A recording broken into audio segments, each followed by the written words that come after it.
What up, YouTube fam? I said you heard me, done. This your boy, Jose. And as you know how we always start out, shout out to all 107 of you Jose Inc. motherfuckers. I said done. I mean, now that we at 100, I really ain't gonna do too much of an intro no more because y'all already know what it is other than what I'm doing now. But I will say, go ahead and click on the link in the description. It is the giveaway, a giveaway information video. So if you want to know how to get this 35K VC come Saturday, go ahead and click that link in the description, answer the questions. I'm going to announce the winner Saturday. I said, yeah. But so where was we at? The other day I had the little video when I first went 82. I bought some VC, revealed that I'm playing for. I did get the championship. If you didn't see that videos, those are in the playlist. Went ahead and signed with the Hornets. I know I was gonna sign with the Pacers, but I didn't because the roster switched up a little bit, and I chose Hassan Whiteside over Miles Turner. After I seen how the roster switched up fully, I was glad because they took a lot of the players that I liked away. So, yeah, I'm pretty satisfied with what we got going over here in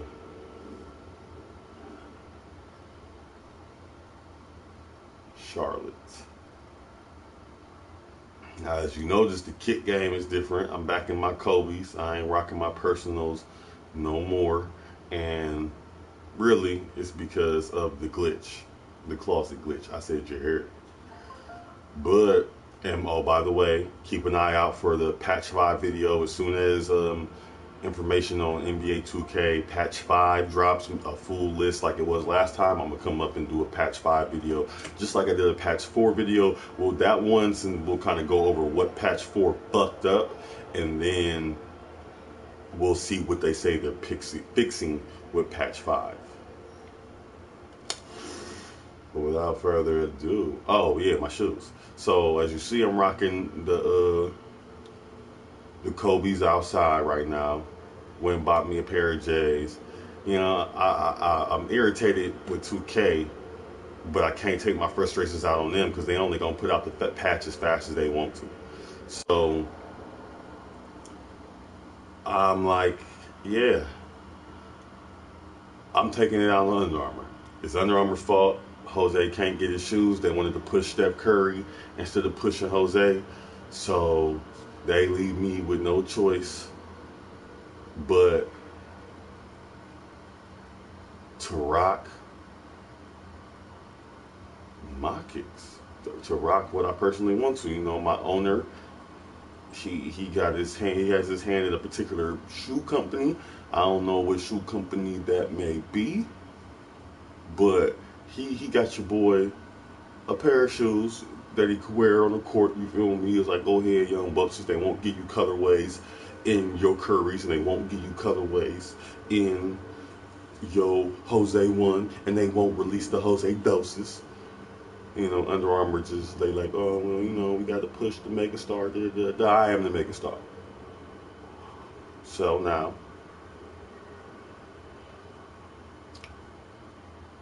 we blowing down.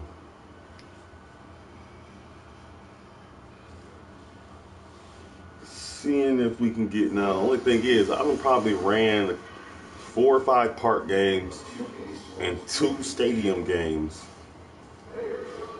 and none of them, they've like the I ran 1 pro-am game, they said something about it. Then I ran 2 park games, they said something about it. One of them I acted ignorant, the other one I just was like, all right, my bad. But in the what's the name? What am I trying to say? Oh, but in the NBA games, they don't what's the name? They don't they don't care. Like, they don't say nothing. Now, probably because I'm a hooper and I be balling. So they like, man, damn, man, we just got to hurry up and drop his shoes. And then, you know, whatever exec up there, executive Mike Wang, Ronnie 2K, whoever the hell is in charge of getting the damn closet fixed so I can rock my shoes, they pissing me off. They ain't getting the job done. So Under Armour about to suffer because they either gonna have to drop me or I'm rocking my Jags until y'all fix the glitch. In y'all ball, Under Armour, aka 2K.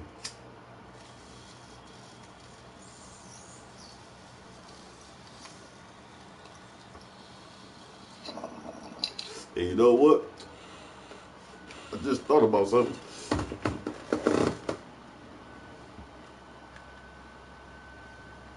The Under Armour is one of the biggest sponsors in this game. It's actually the reason why I picked motherfucking Under Armour as my shoe company instead of Jordan, because off the strength I was using all custom shoes this year.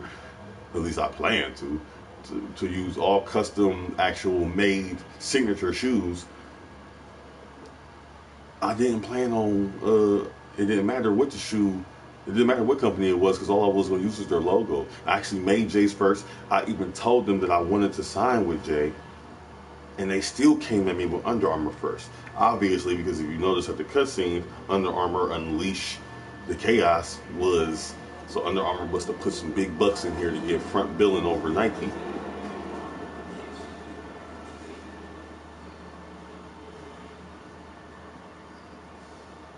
But, so I went with it. I said, you know what? Fuck it. What's good, Bats? I said, you hear it, man, bro. Hey, bro, don't forget to look at my description and click on that link. It take you to my giveaway video. So you can be real active, bro. So you probably have a good chance to know the answers to the questions to be able to win the giveaway. I said, you hear it?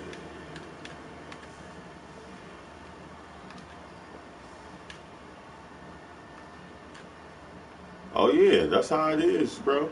Like one thing you always got to remember with this YouTube stuff, bro, is don't even worry really about your followers. You feel me? Like of course you always keep track of it. That way you can appreciate who's supporting you.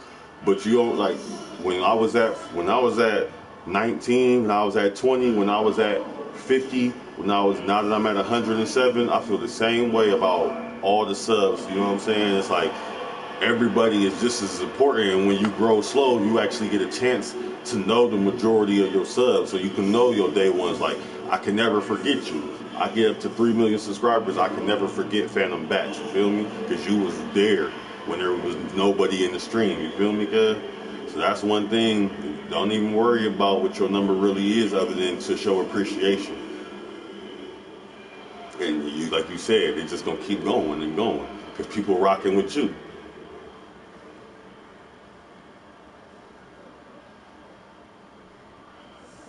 Oh, bro, is it this weekend?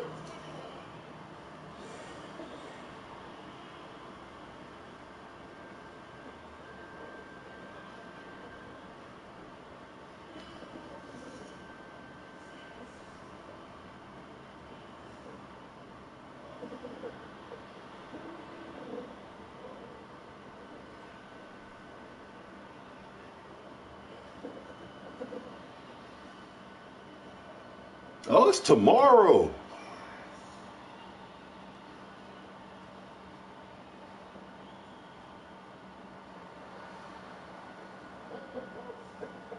Oh, that's what's up. Nice, nice. Well, you should do that on your channel. I appreciate that, bro. You should do a video about that, bro. Like, do a little announcement video of where you going to school, and like that you want to be a game developer. You know what I'm saying? Just, like, you should do like a whole little video, just kind of telling them that you're going to school, where you're going to be a game developer, thanking them for helping you out while you do this, and you're going to keep playing content throughout college and all that type of stuff, and you can expand your page, you feel me? Yes, sir. That's what I was. That's what I was looking at for the dates. Origins is tomorrow. Tomorrow. And it what's the name? And it oh, I'm telling you, I gotta go to Indiana this weekend. To see some family, do some Halloween stuff, and work on some business and stuff. And I'm taking my PlayStation with me. Please believe it. Come on, Kawhi. I'm better, baby. I'm better, baby. I can't wait, bro. This is the Assassin's Creed I've been waiting for, man. The Assassin's Creed I've been waiting for years. I mean, honestly, I'm not like everybody else.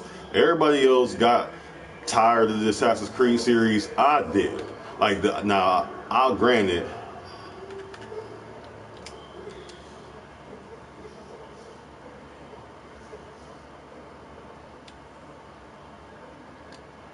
Oh yeah, for sure. Oh yeah, that'd be a dope way to reveal it. But well, I was saying, oh, the Assassin's Creeds, I never got tired of them. Like the only one, like people didn't like Unity because of all the glitchy online stuff. But let's be real, Assassin's Creed games are not about online play. So I really didn't care about that. Like, yeah, it was a bummer that the two biggest missions, it wasn't all the missions, it was mostly the four player co-op missions, and a lot of them,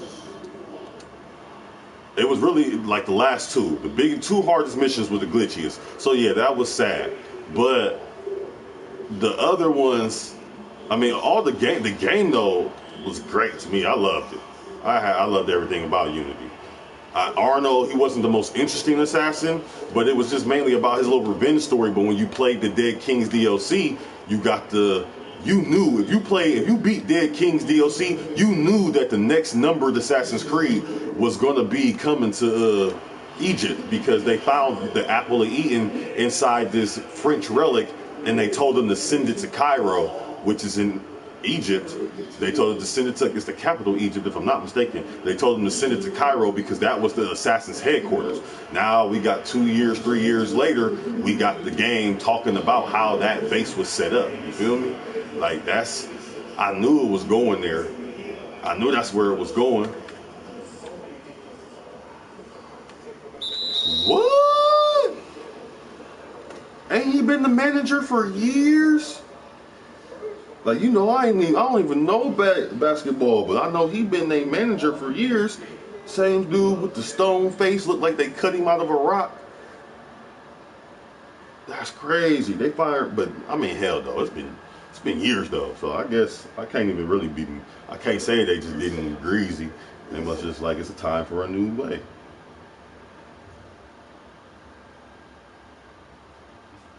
But yeah, Batsman, that Assassin's Creed, this Assassin's Creed, like the only thing I didn't like about Syndicate is that they made the city too spread out, so you couldn't really take advantage of the core principle of the game, which is free running.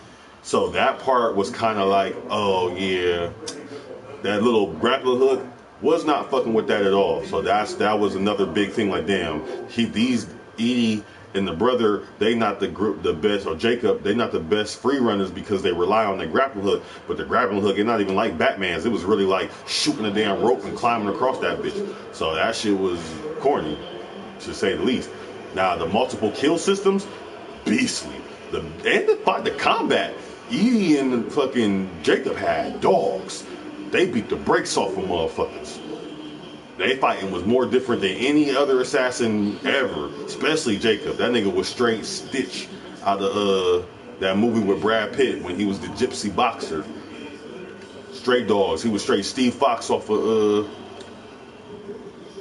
what was he? What's that movie? Or Tekken. That's how Jacob fought in like Street Fighter, or like Tekken's Tekken Steve Fox. He had dogs, and Edie with that. I don't know about her other weapons, but I know when she had that little cane that turned into a knife, she was cold. So the game definitely had its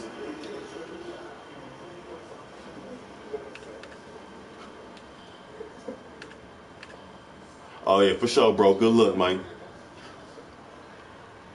I'm sure I'll catch you on and you'll catch me on another Assassin's Creed when it drop, bro.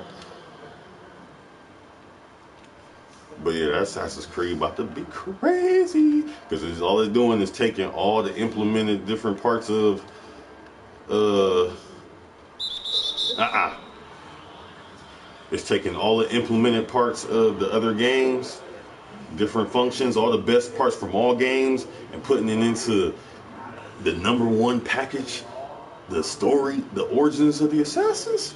Stop it. Motherfuckers like, oh, I ain't play this one, I ain't play this one, I ain't beat this one. All right, cool. So don't say you like the game as much as I like the game if you ain't beat all the fucking games like I beat all the games. Flat out.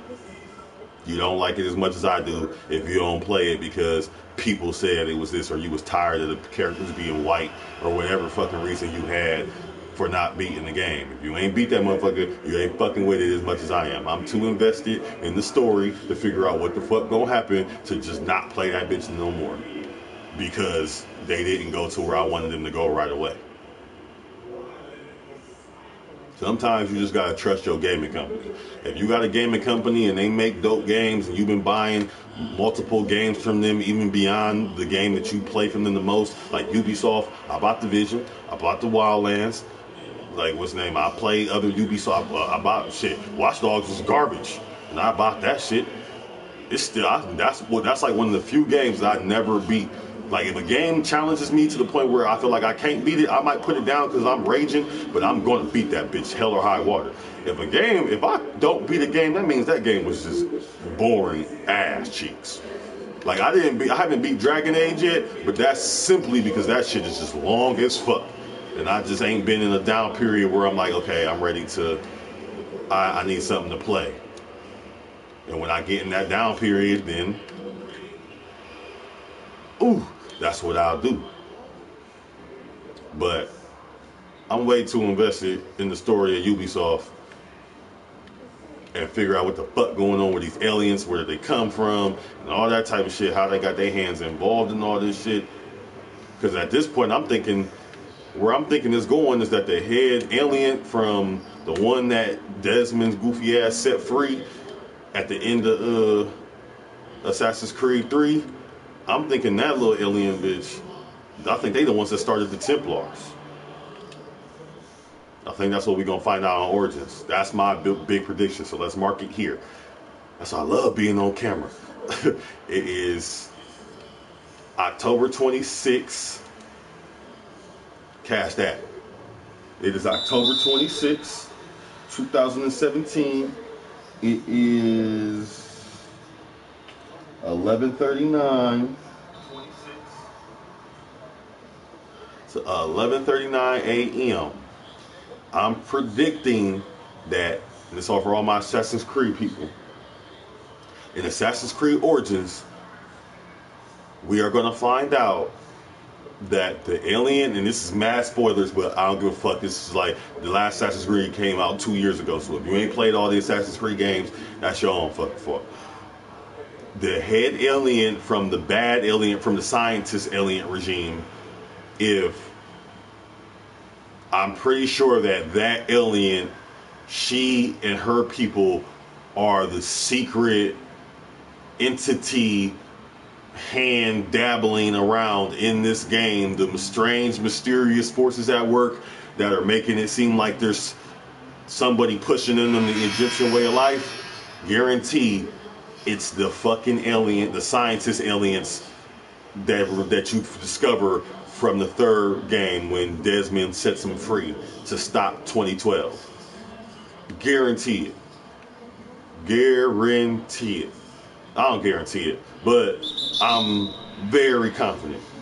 Very, very, very, very, very confident. I don't guarantee it because I just don't want to say that like, oh, I'm just 100% sure. But I'm saying I'm fucking sure as hell. I'm 100%, but I'm feeling like I'm in the right mindset to say that the alien, the scientific aliens that didn't believe in natural evolution and always believed in scientific things and pushing the envelope and all that shit, I'm feeling like they're gonna be the ones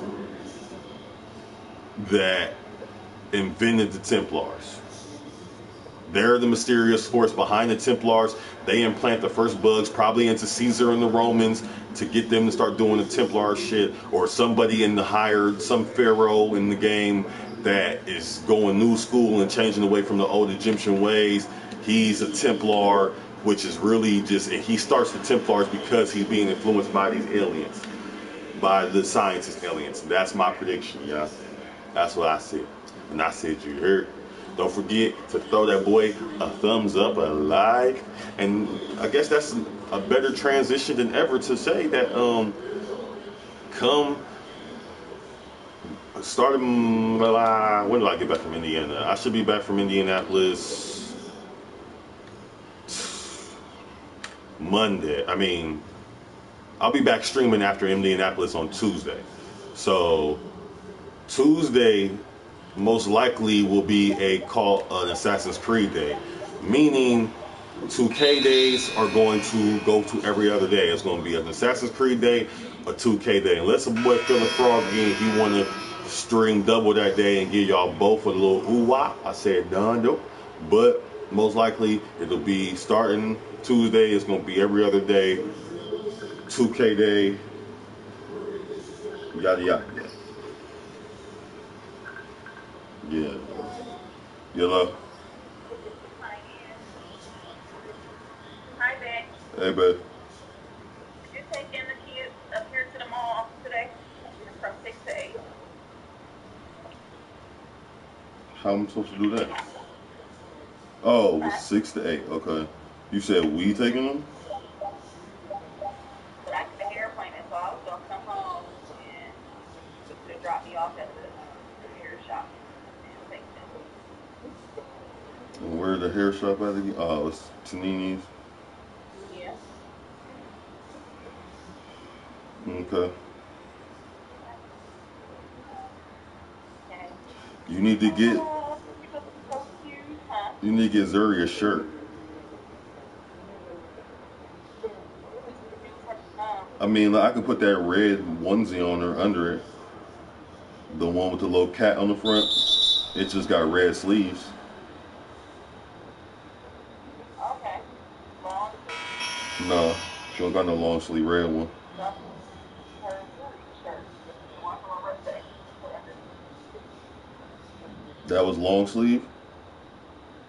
No, it's short sleeve. Oh, okay. Where's that at? Well, somewhere out there. Okay. On your side, like on your second shoe. Okay. I told Casey, I said, you better get my kids a lot of candy. He said, I'm giving your bad daughter candy corn. She gonna throw that shit back at his ass. She gonna eat it. Okay, make sure you bring your tablets and take me though. Alright. Love you. Love you too. Bye. Bye.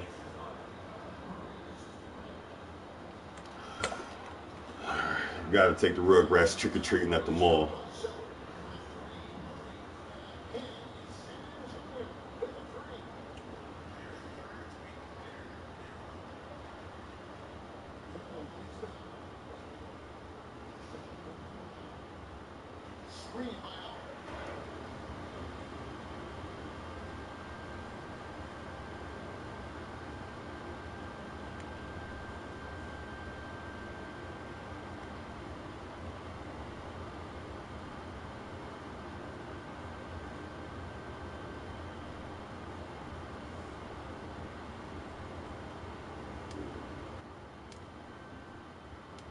Oh yeah, I forgot. Y'all can't hear. Y'all can't hear the damn listen sound effects without.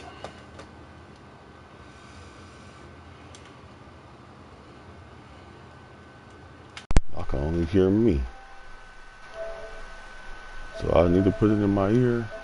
Why not? Ain't nobody here.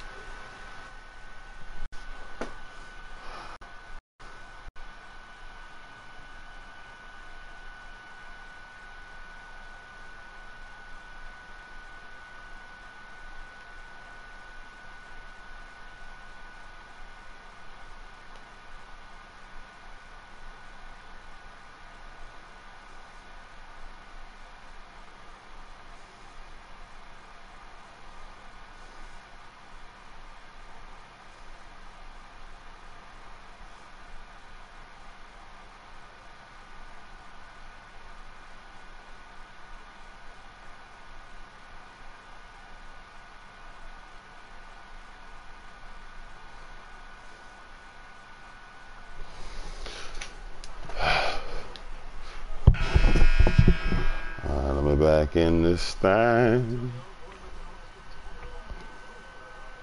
The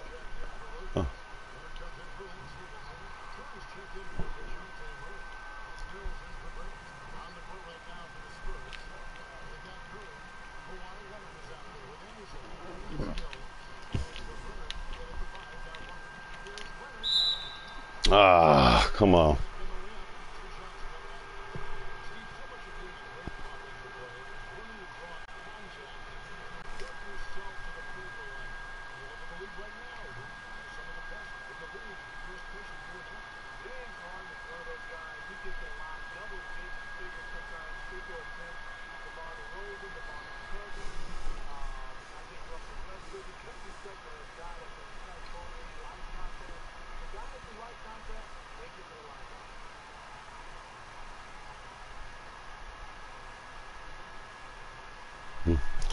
Oh yeah, I'm changing my MVP thing too.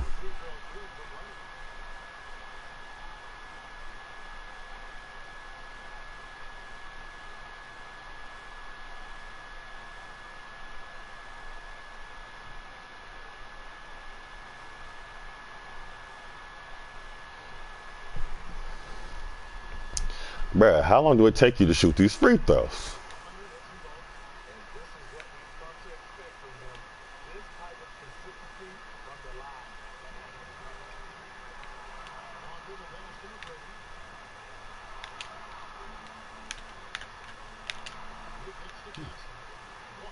We got a double team. Come on with it, Hassan. Ah. Oh. Pull it, boy.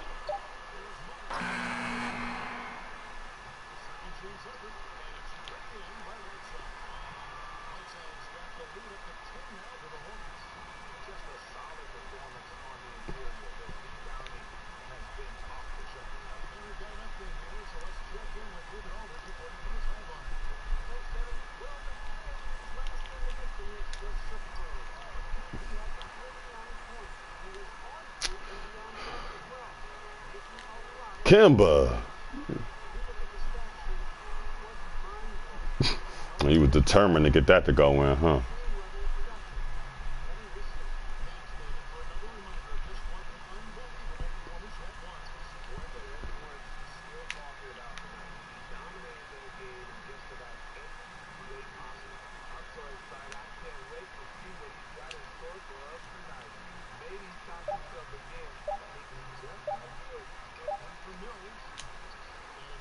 God. Look, Hassan. You damn. Y'all getting the ball down court. All right.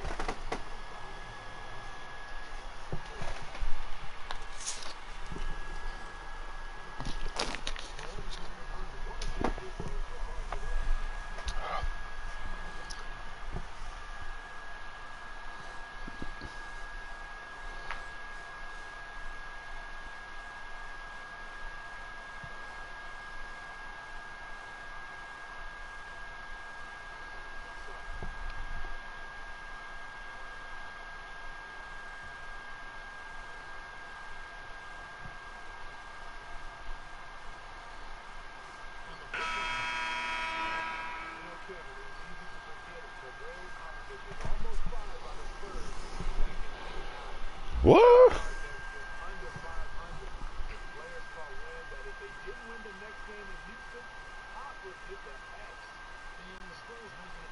Wow. That's crazy. I didn't know that. That's trill. Right.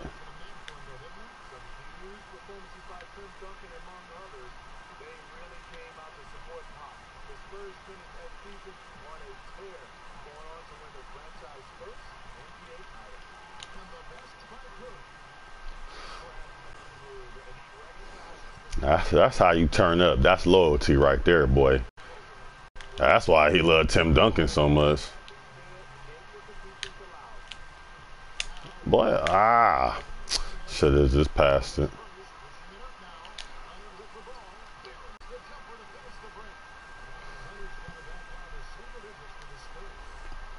It won't be there for long. Don't worry.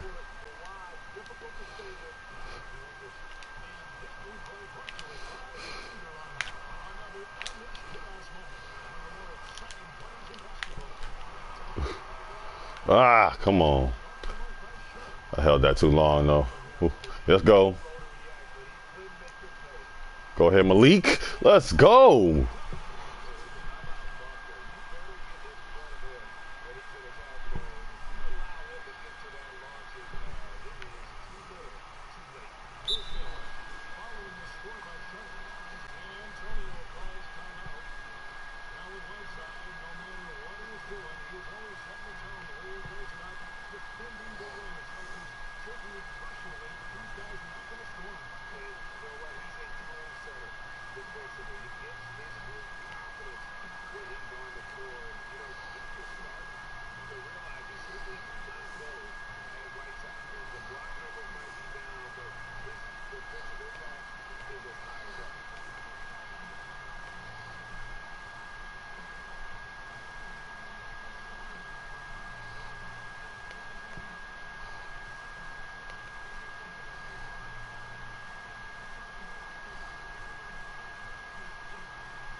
Ah, but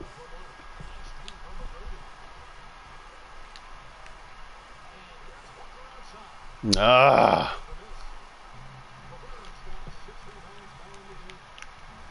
What up, kid? Shit, I've been chilling, bro. You know what it is. Reached 100 subs recently. Said, by the way, don't forget to go and check in the description. I got a link for my giveaway video. In appreciation for all y'all subbing and supporting your boy. Said, you just got to answer a couple questions. And the answer, I even tell you where to find the answers in the video. I said, done. So check that out when you get some time, my guy. Oh yeah, and don't forget to hit that like button.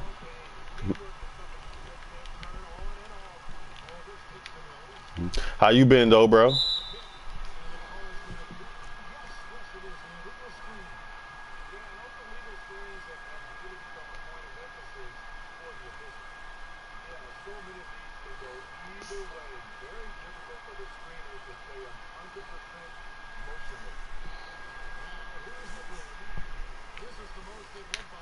Ah, get off of me, Kawhi. Yeah, you don't want it.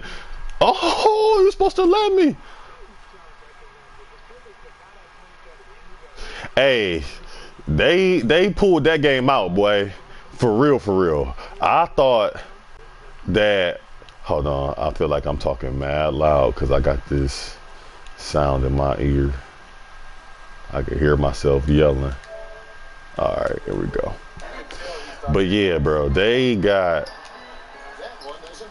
pulled that shit out. I did not. I thought, I mean, first of all, after LeVar, oh damn, I'm tripping. Look, you got me talking. I ain't playing. Stop playing defense and shit. After LeVar started howling, John Wall is not the one. He's not the one to talk that shit to for real. Get your ass off me, boy. You ain't gonna do it twice. But yeah. John Wall ain't the one, cause he really not the one to come at like that. Like he's the second most intense point guard in the NBA. Intense, not best, just the second most intense point guard behind Russell Westbrook. So he not trash. He not trash. That's the thing. Like all the hype about Lonzo, first of all, like I was saying about John Wall, he's a dog. So the fact that Lonzo held his composure, like he got locked up score-wise, I mean, if put it this way, there ain't too many motherfuckers in the NBA I wouldn't trade for Devin Booker. That's light skin wonder right there. KATS cast baby. Like that's my guy. But you and I'm not touching. If I'm the Suns, I'll laugh at you like crazy as hell. But Lonzo, he was hyped. Like when you got so much hype around you, people start to throw you into categories like, oh, Steph Curry, this, that, and the third. He never gonna be Steph Curry. He not that type of player. He not no scorer. Them 6 points ain't really what y'all worried about. The 10 assists is what you worried about as a Lonzo Ball fan or supporter, because if he's or a Lakers fan, you worried about them 10 assists because that's what he there for. 10 assists, hit a couple shots, but really get the ball to the scorers and playmakers, which right now you're dealing with Randall. I rock with him obviously because he's a cat, but Ingram, that nigga's a bum. Brandon Ingram, he's a bum. Them 19 points, don't let it fool you. He only scored 8 the first 3 quarters. He got magical. Yeah, a jump shot will come, I think. John Wall didn't have a jump shot. A lot of point guards don't got jump shots when they first come in, when they're distributing and they got speed and athleticism over cats because they so used to running by you, dunking on you, and then passing the ball off. They only got to shoot so many times a game. You feel me? But for real, you don't want Lonzo shooting as much as Steph Curry do. Y'all, if y'all still in that plan where y'all gonna get Paul George and another big time star, or get Bron and another big star, Bron and maybe Boogie Cousins or some shit like that, then that's what you want, is Lonzo to really just be getting that rock to them. You feel me?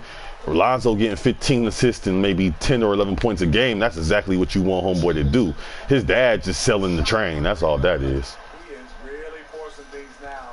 Doesn't have to do it because his teammates are. Hey, that boy Randall, nice. It took him a little time to get used to his size in the NBA, but real life though, yes. Randall, nice, man. I love Randall. He like Draymond Green with a better offensive game. But while he was in college, when Draymond Green was becoming an all-star, so it was like nobody really knew what the potential of the NBA and his position was yet. And then it was like by the time he became a rookie, that's when Draymond and them started getting their rings and making their runs. So people started, that's why he lasted long enough to be able to become what he is, because they was like, oh shit, we got another Draymond Green on our hands, but this nigga got better, he got better offensive skill set. And he can still play good defense. He might not ever be a defensive player of the year like Draymond, but he can do all the other shit, but handle, score, shoot, play D, guard multiple positions. Like Randall, a beast. Beast. He the best player on your team for real. You allow a guy to get right to the rim like that, that's your only option. Charlotte shoot their 6th and 7th free throws in the game. And their free throw percentage as a unit last year, 76%, right around the middle of the road. And he knocks down the first one. After having no trip to the free throw line the first year, he's being much more aggressive now.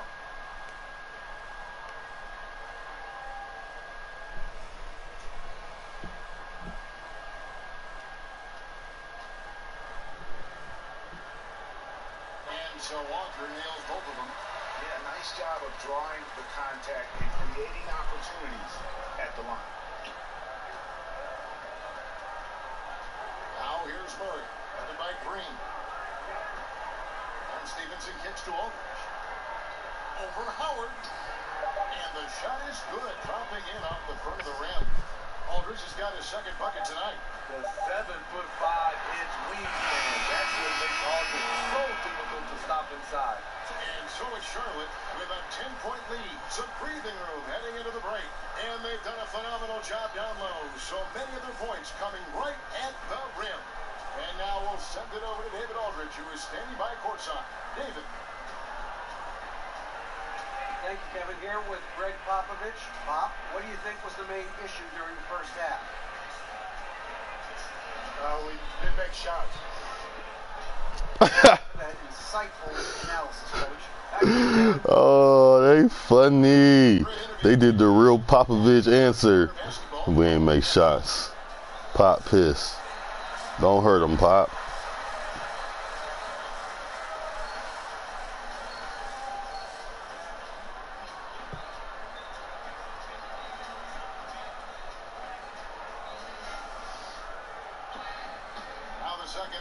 to start up and begin any moment.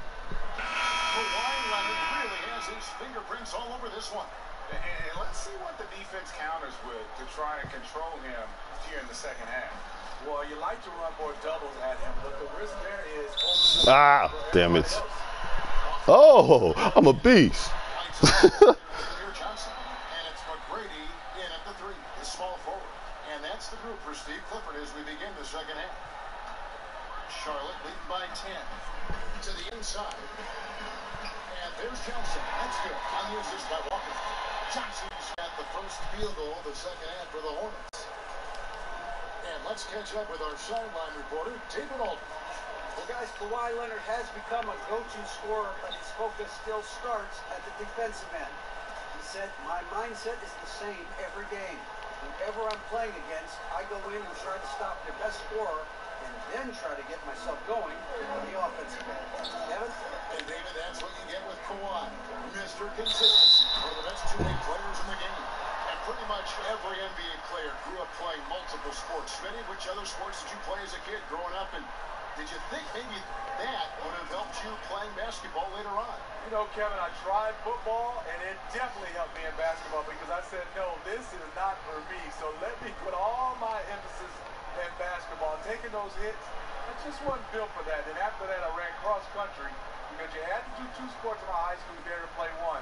I didn't like that either, but I think cross country really helped me with basketball. But I can see where a lot of other sports could help with footwork and hand-eye coordination and right on down the line. Yeah, soccer, I think, is number 1. Oh. I watched Tony Parker, the way his movement, playing soccer. My son right now is playing soccer. Akeem Olajuwon. I think that's the sport that coincides the best with basketball. I would agree.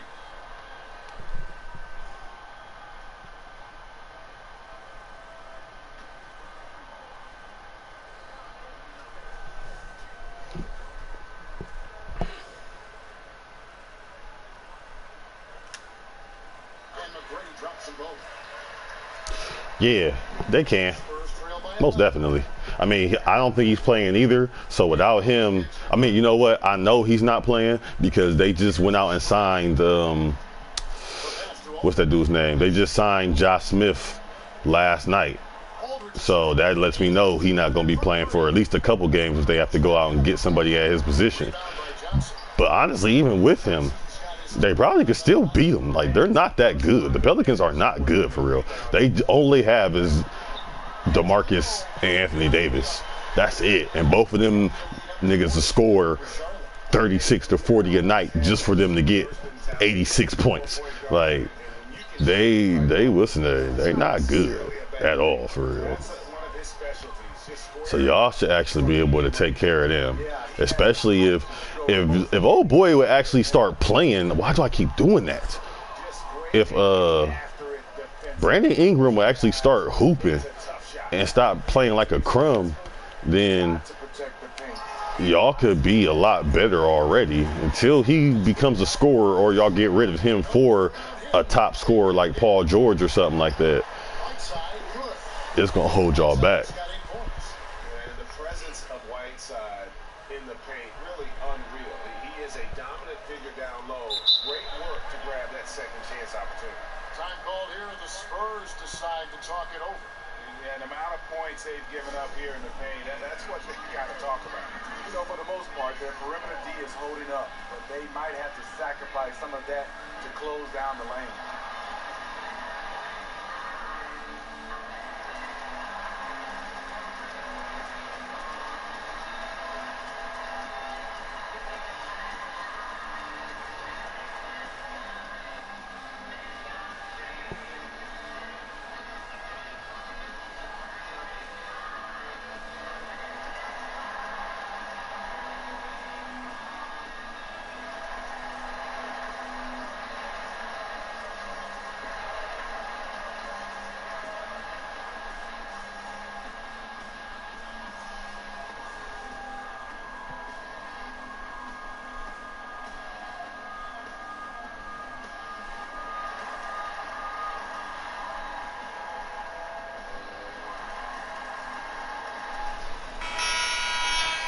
Here on the 2K leaderboard are the rebounding leaders from a season ago. Ooh. And of course, Dwight Howard.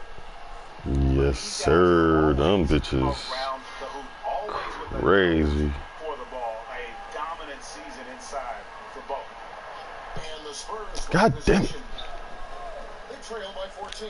Y'all niggas be talking forever. Timeouts last lifetime when I'm not doing nothing. As soon as I get on the phone. Curry's got assist number 5 here tonight. All right, for sure, kid. No problem, bro. Have a good sleep or nap or where else. I don't know I don't know what your time zone is, but man, I ain't even mean to do you like that. I ain't even mean to do you like Mr. Hotspot. I whispered to that nigga like that. Yeah.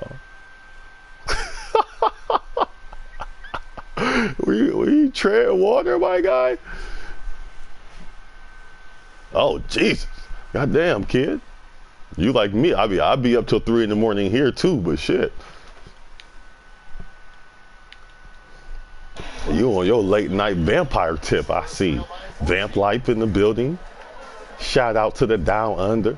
You know what's funny? Do you know about what's it called? The SCBL? Do you know what that is? I think it's down there. I don't know why I followed it, but I follow it on Instagram and I just got intrigued by it. But I think it's the SCBL? I don't know.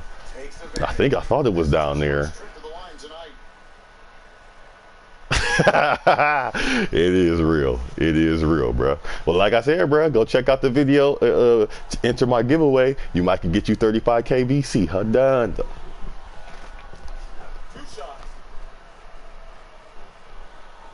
Help out with that grind a little bit.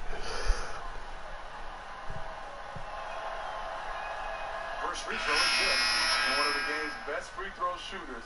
It's a shame that Patty almost never gets to the line. Kyle Anderson, he's checked in for LaMarcus Aldridge.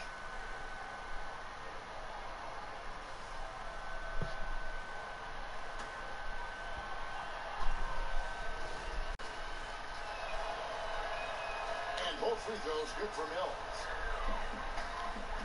Charlotte leading by 12. Walker addition to the break. Yep. Oh, I thought it was. That's why y'all got to get about that corner. If y'all ain't no 3-point shooter. If you ain't no shooter. If you ain't no shooter. Pass to Mills. 5 on the clock. There's a screen. Over Whiteside. Kept alive. Laverne. Basket counts. Laverne's got his second bucket of the game to go. Really nice job to convert the putback opportunity there. I mean, he stayed with that play from start to finish. That's something we see about him a lot. Reach it, baby. Oh, you was a lucky bitch that they cheated for you. I should have just pulled on your punk ass with that badass reach. Your ass about to end up on motherfucking, oh, man. Got my own series. Oh, man. Oh, come on.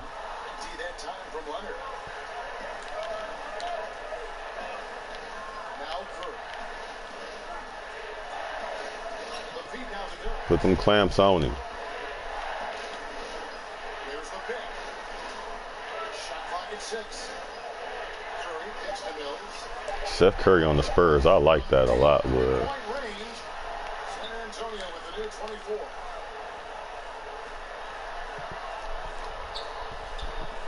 I mean, I would like to see him on any of the contending ass teams just so he can play his brother in high pressure situations.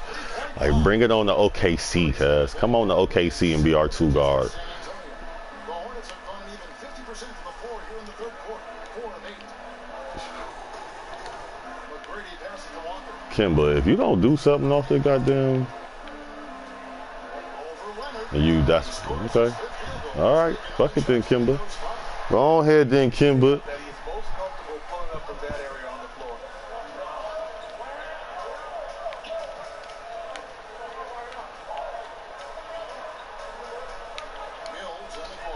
you ain't need no double team on that. Come on, man. Mills has got 5 count.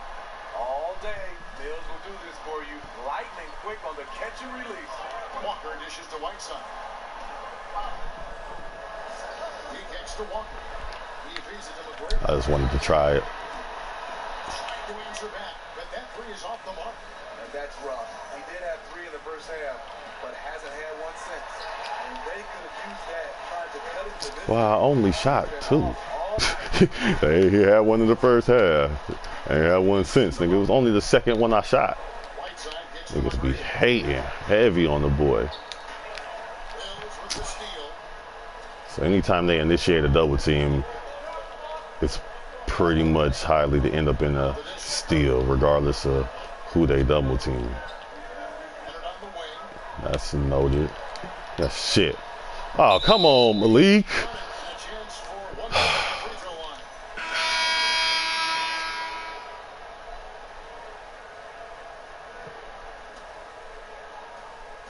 Here are the Spurs with the ball.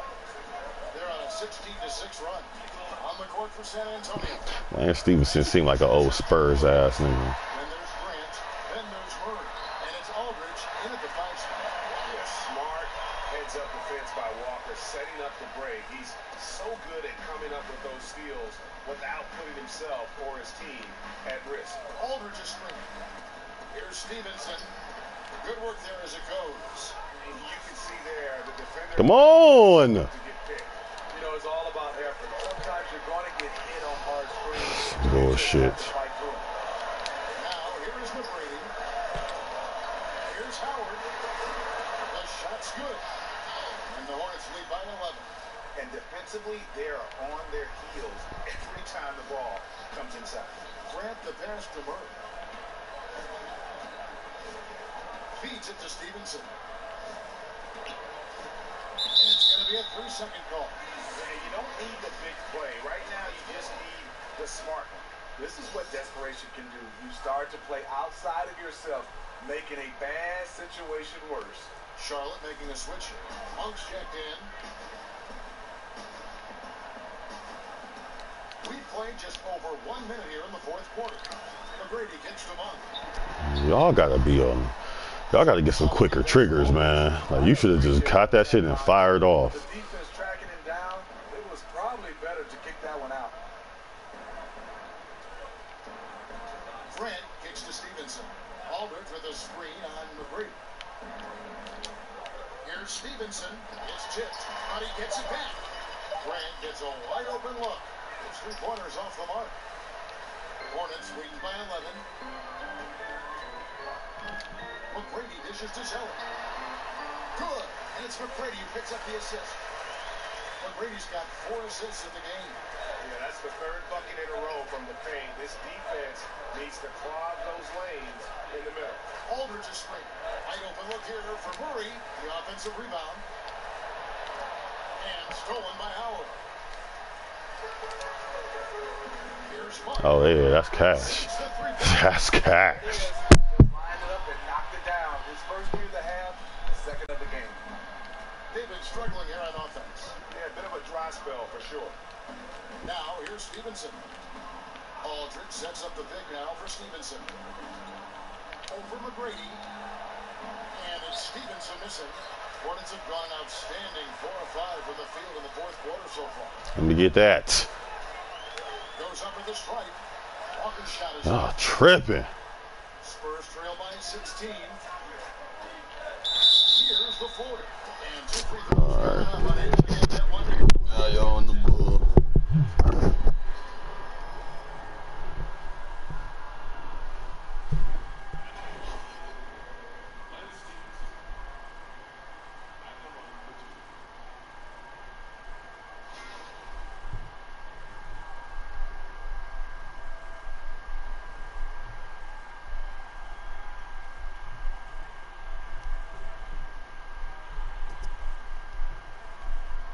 Shoot 2.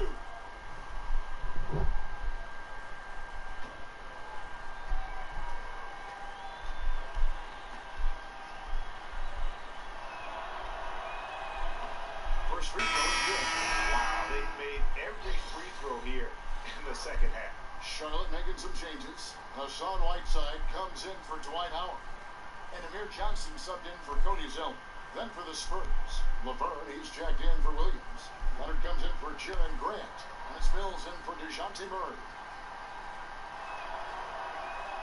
And Stevenson drops them both. Hornets leading by 14. Monk, the pass to Whiteside. And the other, oh, now how did? Let's go back and look at that. Let's go back and look at that. 2K. This is the thing that makes the real 2K gamers mad. A lot of this stuff, yeah, we don't care about. A lot of the stuff that they complain about. But this right here, woo, where is he going? He got hezzy. He's done. Defensive player or not, he's done. I am gone. No, I'm not. Why did I do that? I was pressing forward, holding turbo. Why did I do that? How is this a defense? How did he do anything right here defensively to push my momentum that way? How? If this is real, you want a real simulation, 2K. As soon as he slides over, he's done. I'll be real. If this was NBA Live, he's a goner. Blow right by him, go straight to the basket, straight at DeMarcus Aldridge. Either drop the ball off to Amir Johnson, or I bang it out, or I finish it with a Euro shawty. I should not end up over here. Should not. Those are the things that we want you to fix.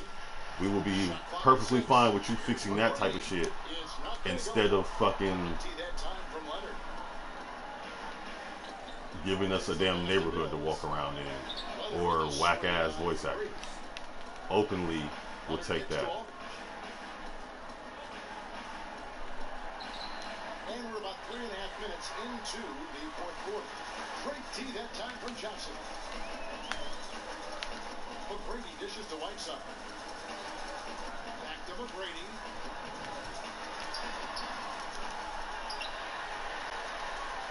So basically, they say I can't lay it up on your ass. Another shot. Great tee that time from Leonard.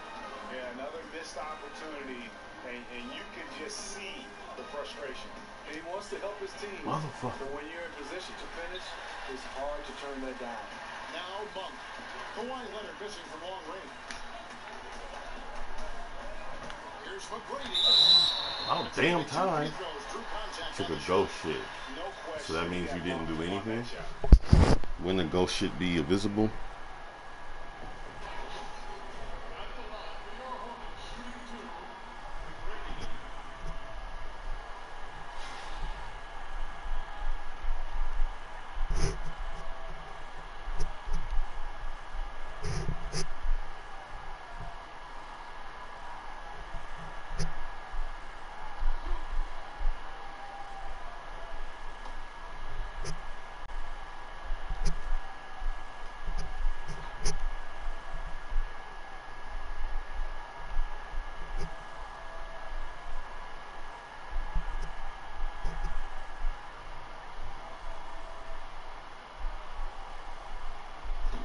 Ah, bitch.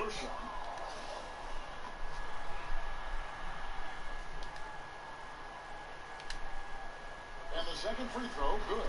You know, Smitty, as the game grows internationally, we've seen a contrast drawn between the academies, for instance, in Europe and Australia, and the youth basketball organizations in this country. Do you think we're doing it the right way? Should there be change, more policing of just how things are run at a very young level? I think more policing, Kevin. I think also coaches being better equipped to be able to be around young kids. I think also how many games these kids are playing. I think we obviously want them to have games, but when they're playing 5, 6, 7 games in a weekend, I just think that's too much. And coach most likely wants to address their turnover issues. The offense looks forced right now, rush. There's no synergy to it. They have to find a way to work together and remain aggressive without making mistakes.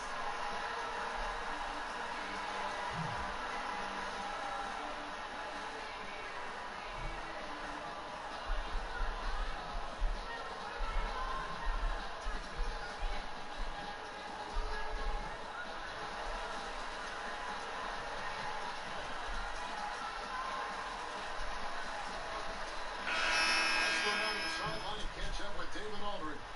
Thanks, guys. I was able to hear Greg Popovich talking to his team during the break.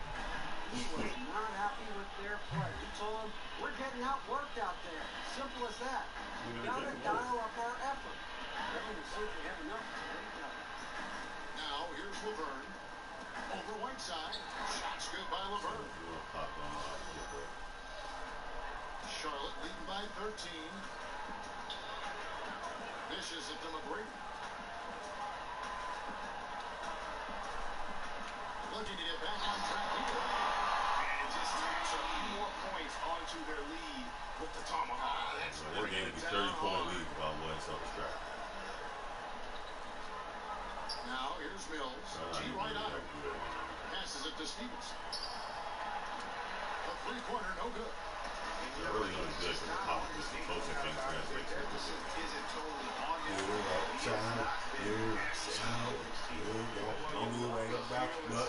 aggressive attitude doesn't let size matter. The minute you back down, everyone can sense it. Then you're in trouble. Aldridge is straight. Leonard the pass to Mills. To the inside. It's stolen by McGrady. Come on. Come on. Three. Lord your boy for it. Here's Whiteside. And there's the bucket. Stay with it on the offensive lead. It's getting it done. Pass it to me when I want to. Hornets lead by 19. San Antonio's gone ice cold from three-point land. 0 of 4 since the start of the final quarter. Laverne with the ball. Whiteside's there. And Laverne kicks to Leonard. Back to Laverne. The three from Mills. Hands it from downtown. And this is where Mills kills you. Tremendous range. Hornets leading by 16.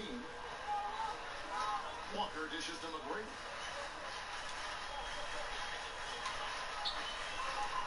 Inside, it's tipped and stolen by Aldridge.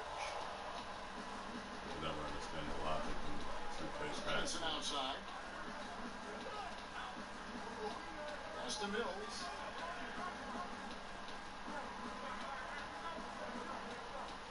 Six to shoot. From 13. And the shot no good. A bit short. For Charlotte, they've gone 7 of 13 from the field here in the fourth. Walker the pass to McGrady. Over Leonard. And Charlotte again with the bucket. How good is that? I mean, he can make a defender look foolish at times. Aldridge left side. Over Johnson. Takes it out to Leonard. There's the three. Again, Leonard missing. Hornets have gone 8 of 14. Man, come on! Damn, I hate that. Fuck is up with the fast break offense? Whiteside up top. And Walker kicks to Whiteside. Can I get one? Pass to McGrady. Charlotte needs to get a shot. Another shot. And Worry about those finishes it off. Take the little dumbass Whiteside's got shots. 4 this quarter. The edge on the glass is the difference. It's allowed them to build this lead. San Antonio calls timeout. And the new CBA hammered out Smitty last season between the league and the players. It really seemed to get done. Adam Silver, a terrific job. Chris Paul leading the players' side. They got together early and seemed to be much more cordial in their negotiations. I think that's a wonderful sign. I think the game is in good hands right now, and I was happy, but like you said, from the league side and the players' union side, you said it best, Kevin. They got together early, and that's why I think it was seamless. And the game right now is going so well, and they didn't mess it up, and I'm happy about it. And you know what? I'll even go out and take it one step further. I don't know if there's a professional league in the world right now that is in better shape in almost every aspect than the NBA. What do you think? I totally agree, Kevin. Right now, we have a magical time right now in the NBA. Things are running well on the court and off the court. My point about the Los Angeles Lakers, and I have no issue with what you said about Lonzo Ball. My issue is with the Washington Wizards. And you know what? Usually we'll have fun talking about Lonzo Ball all year long. I'm going to take this moment to call out the Washington Wizards. That's what I'm going to focus on. And I'm going to look right in the face, right in this camera, and talk to John Wall. John Wall, you are a star in this league. You're one of the best two-way guards in the game of basketball. You are deserving of every penny that you have gotten and then some. But you know what I need you to do, John Wall? I need you to shut the hell up for the immediate future. Because coming into this game, what you did was say, no mercy. Excuse me, it would be nice if you would sit there and say that about LeBron James, who keeps going to NBA Finals at the expense of everybody in the Eastern Conference, which includes you, John Wall. These Washington Wizards are good enough to be the team that beats the Cleveland Cavaliers in the Eastern Conference Finals, particularly when Morris comes back, okay? So you got to take that into consideration. You're going up against a rookie last night, and what do? You shoot 7 of 22 from the field after all of that gibbering and jabbering y'all were doing, that bloviating. Really? Brandon Ingram, I got on Brandon Ingram. Let me apologize on national television. He talked junk about backing up his teammate. What does he do? He comes out and shoots 50% from the field and 8 of 16 shots and drops 18 points on the evening. Larry Nance Jr. shot 80% from the field, making 8 of his 10 shots. Kuzma comes off the bench and drops about 15. And Bradley Beal shows up, being the star that he is, because we all know this brother can play. He did his part. Where was John Wall? 7 for 22? Really?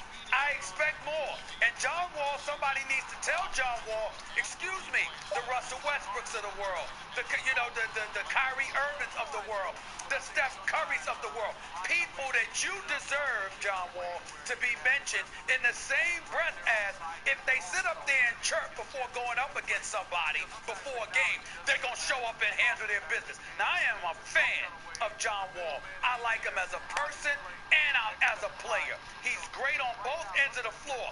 You going up against Lonzo Ball and these below-average Los Angeles Lakers. You should have played better, and you damn sure didn't have any business losing. It is time somebody calls out the Washington Wizards in the nation's capital, Chocolate City, and call upon them to represent, damn it.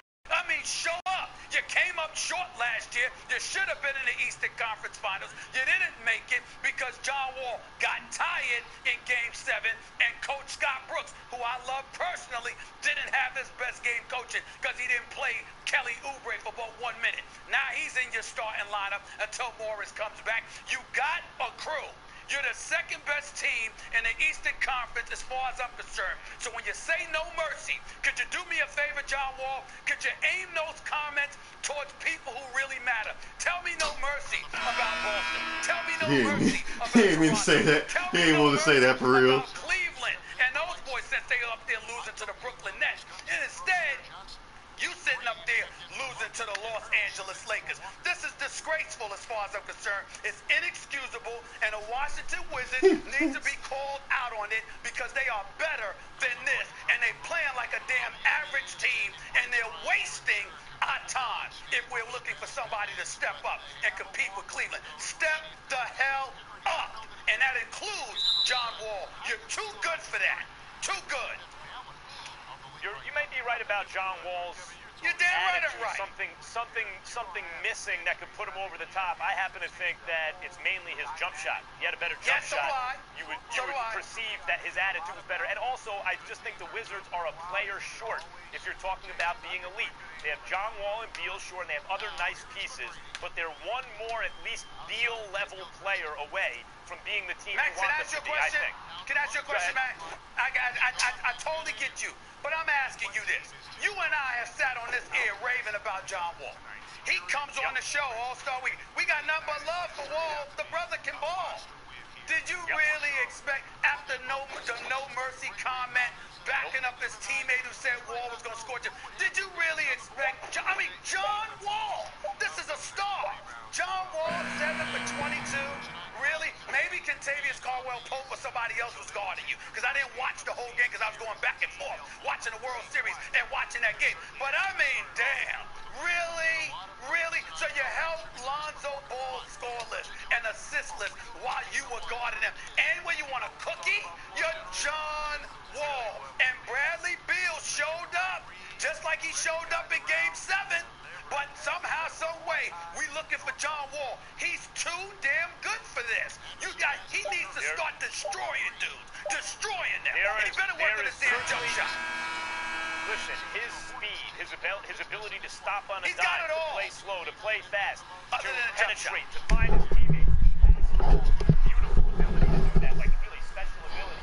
He has everything except maybe two components to his game. The jump shot, technically, and maybe something psychologically about the way he approaches that kind of stuff.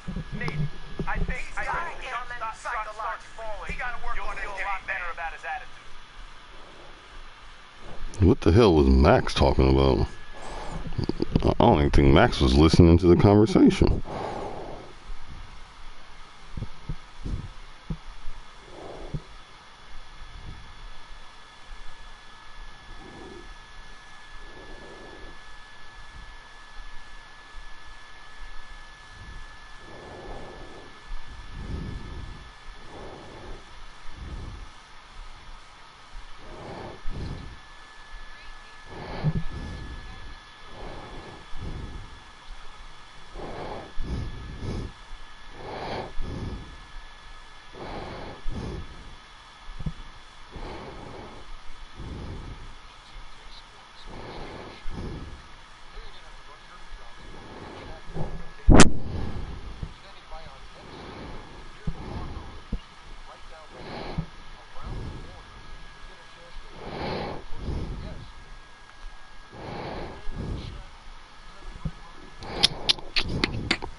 What you talking about, Shaq?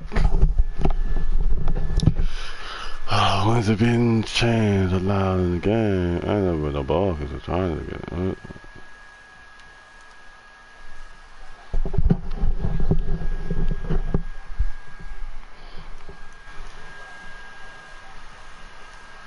It's all about taking the team as far as we can go, and at the end of the day, that's what we'll be measured by. And that's going to do it for tonight. For Kenny, for Shaq, for Kevin Harlan, wherever he is. This is Ernie Johnson saying good night. We'll see you again soon.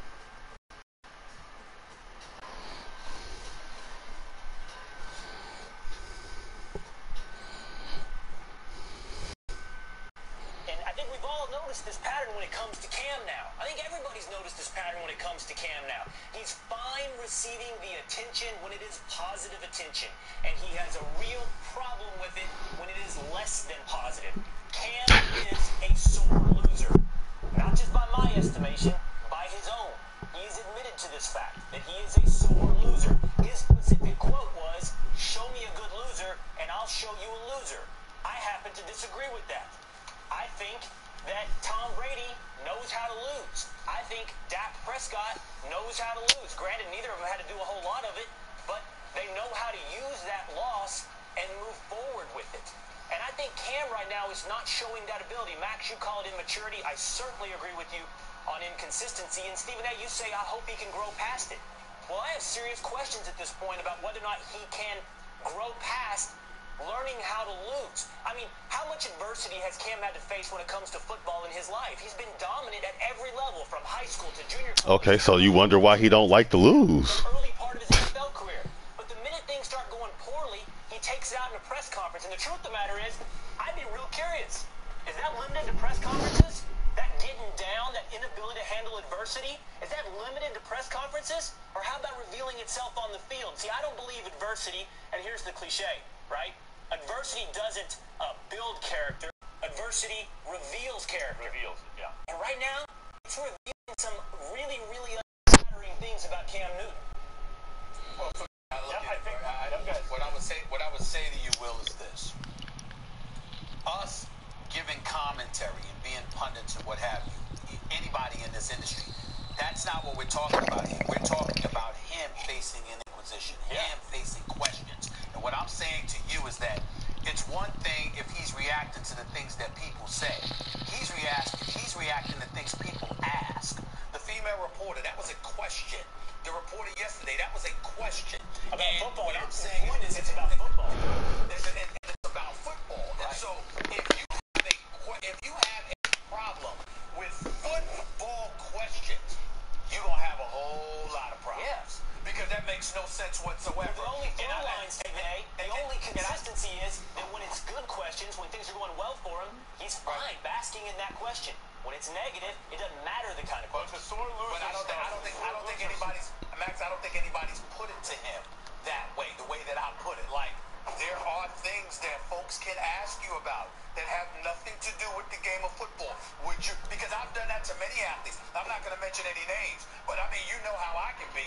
And I've been in a locker room, and when a guy's had a question, I've literally grabbed him and said, "Hey, would you rather I ask this, or do you really want to stick to your job?" You would be doing, Stephen A.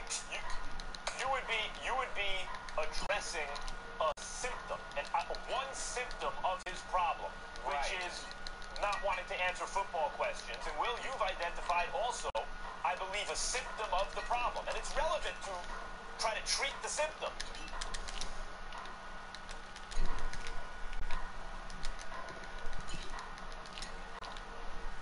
In this case, being a sore loser. But where does all that come? What are we really talking about? We're talking about emotional maturity, consistency, taking the same approach, and if you want to apply it to being a sore loser, because I agree with you, Will, I think he is one. You want it, but there have also been very successful sore losers. They use that to, Michael Jordan was a sore loser, right? The point is to take the same approach whether you win or lose and stay consistent.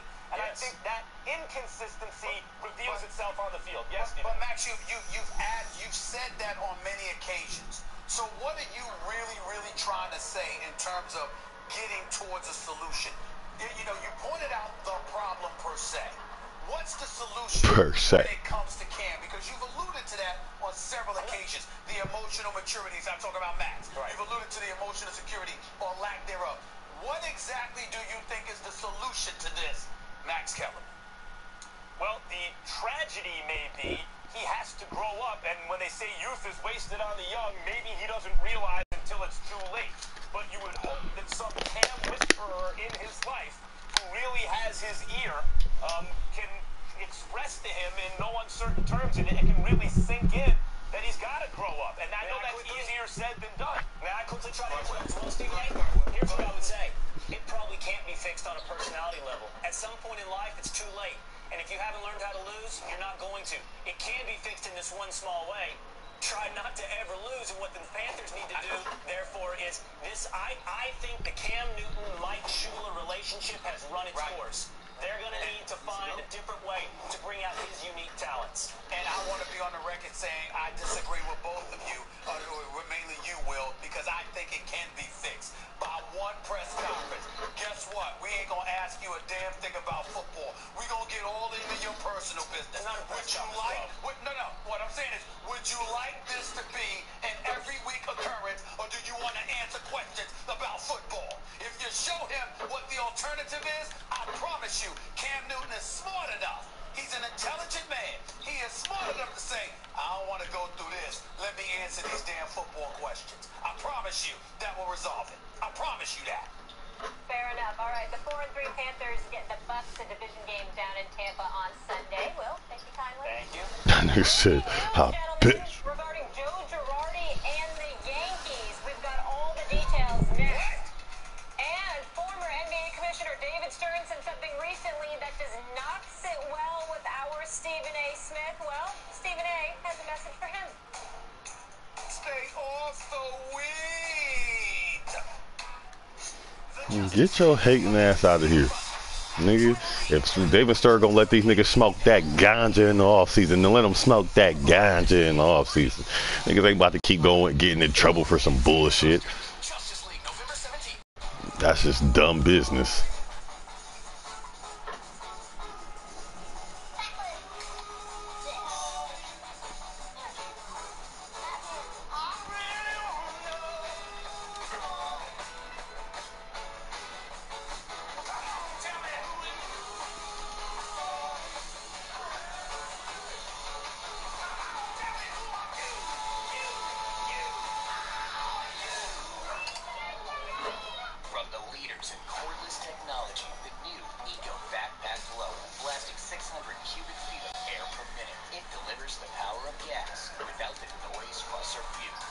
Exclusively at the Home Depot and Ego authorized dealers.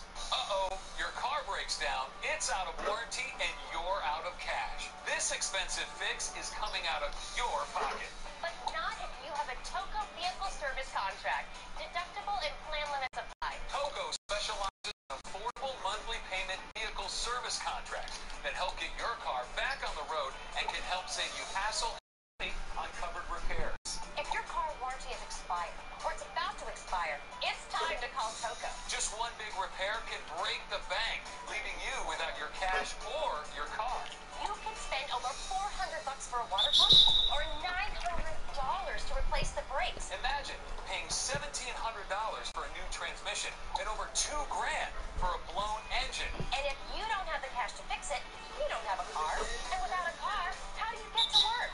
With a TOCO plan, unexpected and costly repairs covered in the plan are paid for you. Deductible and plan limits apply. Here's how it works. When your car breaks down, the plan provides roadside assistance that gets the car to the local licensed repair shop of your choice. Then the claim support team deals directly with the repair shop, eliminating the headaches and the hassles. And the plan pays the repair shop directly for the covered repairs. In no time, you could be down the road with savings in your pocket. Call TOCO right now, and our friendly service associates will help select the TOCO plan that's right for you. You'll get the coverage you need with a monthly payment that you can afford. Don't get stuck with car repair costs that you can't pay. The call is free. And TOCO peace of mind is priceless. So get in your car and go with TOCO. Call 1-800-304-8781 for a free quote. That's 1-800-304-8781 or go to TOCOwarranty.com. Again, that's 1-800-304-8781 or go to TOCOwarranty.com.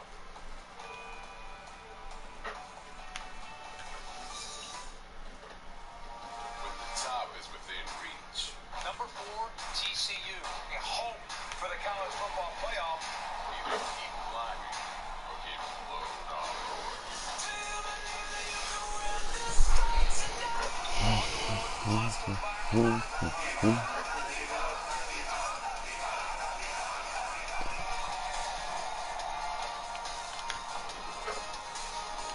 Starting to realize that most of the annoying issues about sports involve the NFL and their players. She's stronger than both of us. Need to stop her now. I'm not a queen or a monster. I'm the goddess of death. You're just the worst. Ragnarok, rated PG-13. Get tickets now. Score big with Cricket Wireless. Our plan started only $30 a month. We've got more 4G LTE coverage than T-Mobile. Ah, come on. And if you Yeah, switch shit. now, you can get a brand new smartphone for free. Cricket Wireless, something to smile about. With Frank. Sweet night. Save money on motorcycle insurance with Geico going up the country all without me. Frank. Geico Motorcycle. Great rates for great rides. The MLS playoff single elimination knockout round. Atlanta United takes on the Columbus Crew tonight, 7 p.m. Eastern on ESPN2. And Saturday at 8 p.m. Eastern on The Crew and them play tonight for the playoffs. Tech taking on Clemson in Texas. Check that squaring out. off against Oklahoma. Check your local listings for the game in your area, or always watch it on the ESPN app. Now, time for SportsCenter update.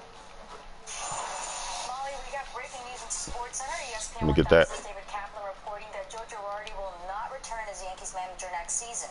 Girardi has managed the Yankees for 10 seasons, in the playoffs in 6 of those, and won a World Series title in 2009. The Yankees, of course, lost to the Astros in the ALCS this year. Damn it. Girardi's contract with the team was up at the end of the season, and neither he nor the young Yankees would commit to a future beyond this year. An official announcement will be made later today. Now, as the 10-year run as Yankees manager comes to an end for Girardi, one thing he should be remembered for is winning. Since his first season in 2008, the Yankees have won more games than any other team. Over that span, the Yankees' 24 regular season wins are tied for 4th. For more on this, back to you, Molly. So what, did they fire him or did he retire? For that, Max, Joe Girardi out as Yankees manager. Are you surprised? I'm surprised. Did we see see this in sports after about a decade or so. Sometimes a manager or a head coach's talk and stuff can become background noise, white noise, as they say, to players. It just, the message gets lost because they hear the same thing over and over again. And he's been there for quite a while. They had a high-profile Game 7 loss, which was deflating. There have been many reports that he wanted to spend more time at home with his family. He's a family man.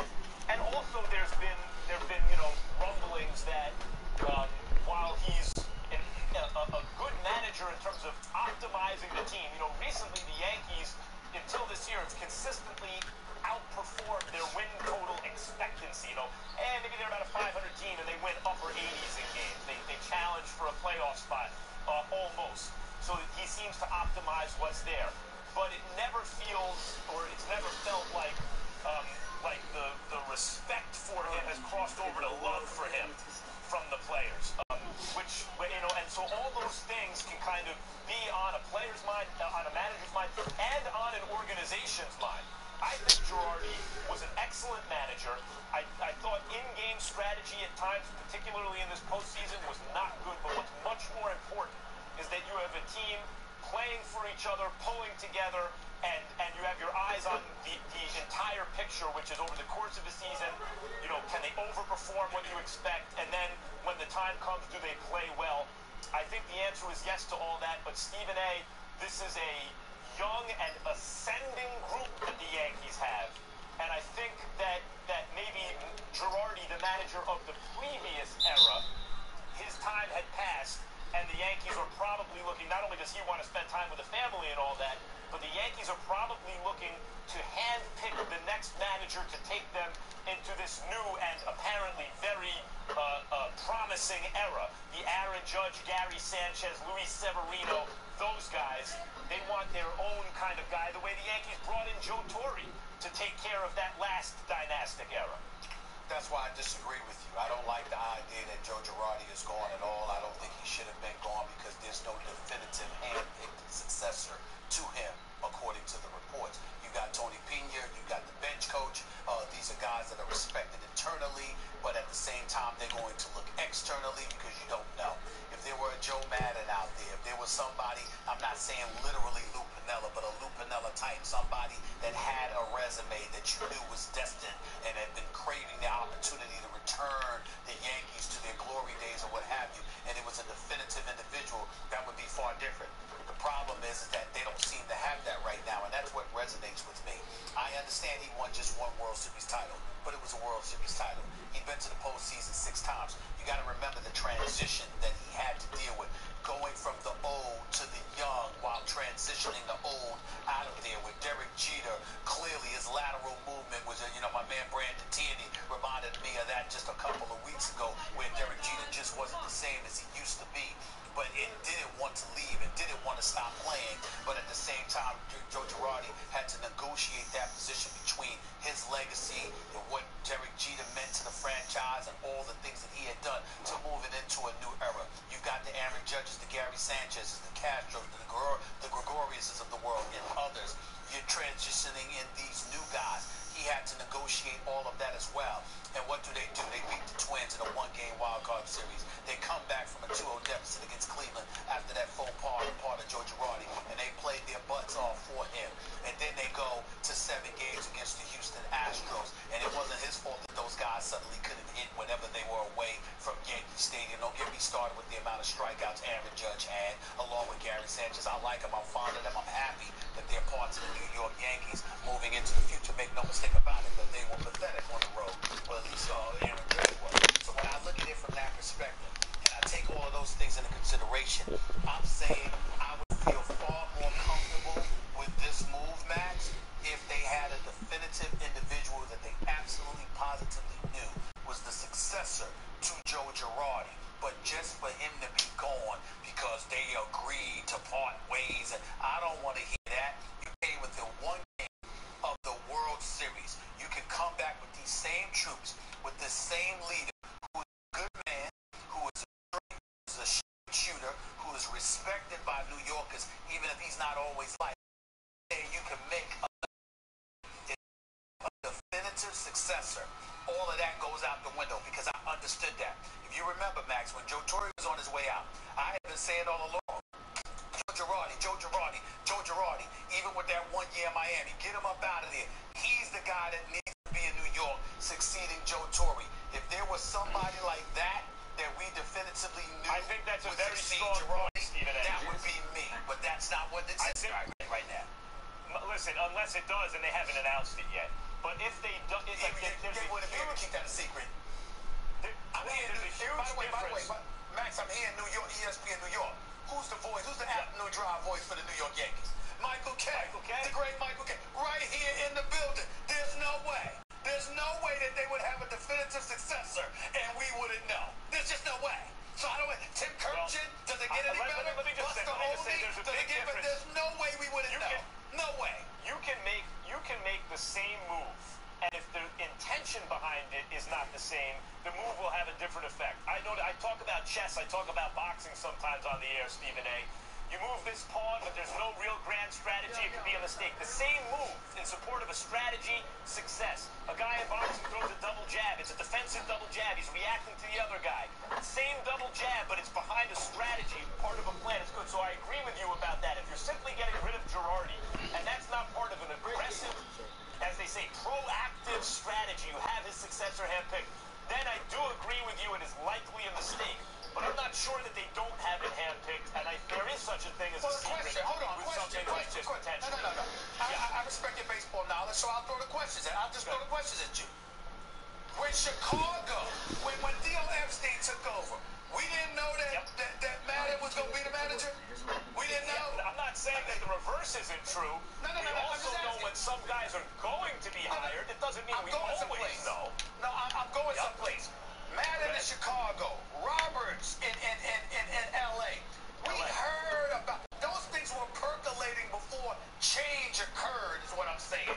You mentioned Tony Pena. There's no way you're not going to hear. That's right. Go ahead. You mentioned Tony Pena. Don Mattingly was a candidate along with Girardi. I wanted to buttress your point for a second. We're not really debating this. This is breaking news, really. Girardi, when he was brought in as catcher before the '96 season, where they won their first World Series of that next dynasty, they had a guy named Mike Stanley who's a power hitter, fantastic hitter for a catcher. And it's not as though they said, okay, goodbye, Mike Stanley, now what are we going to do? They knew they wanted Girardi, they went and got him, and then they got rid of Mike Stanley, right? So I totally agree with the point that you should have identified the guy you want to run this team, but I'm not sure that they haven't. But I don't like the word should that you threw in there. It's not a matter of should. What I'm saying to you is that we usually know there are such great reporters in the sport and great reporters associated with this network. If there was a definitive successor that they absolutely knew beyond a shadow of a doubt that they wanted, I am making the proclamation we would know. We don't know because they don't know. And I don't believe they know. That's what I'm saying. I disprove that point right now. The guy who needs to make that decision in his own mind is actually Brian Cashman. I mean, eventually he has to sell it to the Steinbrenners. Whose contract is up this year, but he's staying. Yep. That's true. Now, let me ask you this. Here's how I'll disprove it to you. Is there a single candidate alive on earth who wouldn't take the Yankees job right now? The money doesn't count against the salary cap. Different question, man. You know they can pay. Different it's question. A great, young, talented roster for the most glamorous organization in baseball. Stop talking. Go back to your question. Go back to your question. That's a different question. It's not a matter of who wouldn't take the job. It's a matter of who the Yankees. Because you're saying, is there not a single person who wouldn't take the Yankees job? I'm saying the question is, who the Yankees, who do they want? That's what we would know. Right. That's what I'm saying. Connect the dots. If Cashman knows that he ultimately has the final say, just got to sell it to the Steinbrenners, he can gather instincts, he doesn't have to make up his mind, and be secure in the knowledge that whoever he offers it to is going to take it. Why would he have to talk about that with anyone? I'm telling you what I'm saying. He doesn't have to tell us. I think you're not a reporter. You don't know. They always talk. There's no way that somebody doesn't know who this man wants if he knows who he wants. It's what they do, Max. You're talking to a reporter for 25 years. It's what they do. Always. I'll never stop that. All right, I'm one of the gentlemen. best. You know that. We gotta leave it there. Let's all say a big thank you to Joe Girardi. When we come back, Martavis Bryant wants out of Pittsburgh, but instead he will just be out of action on Sunday. We'll explain the latest with the Steelers' outspoken receiver. And could we see the NBA remove marijuana from the banned substance list? David Stern seems to think so. I think we got to change the collective bargaining agreement and let you do what's legal in your state. I don't think if marijuana is now in the process of being legalized, I would think you should be allowed to do what's legal in your state. On the Hook is brought to you by Bass Pro Shops. Your adventure starts here.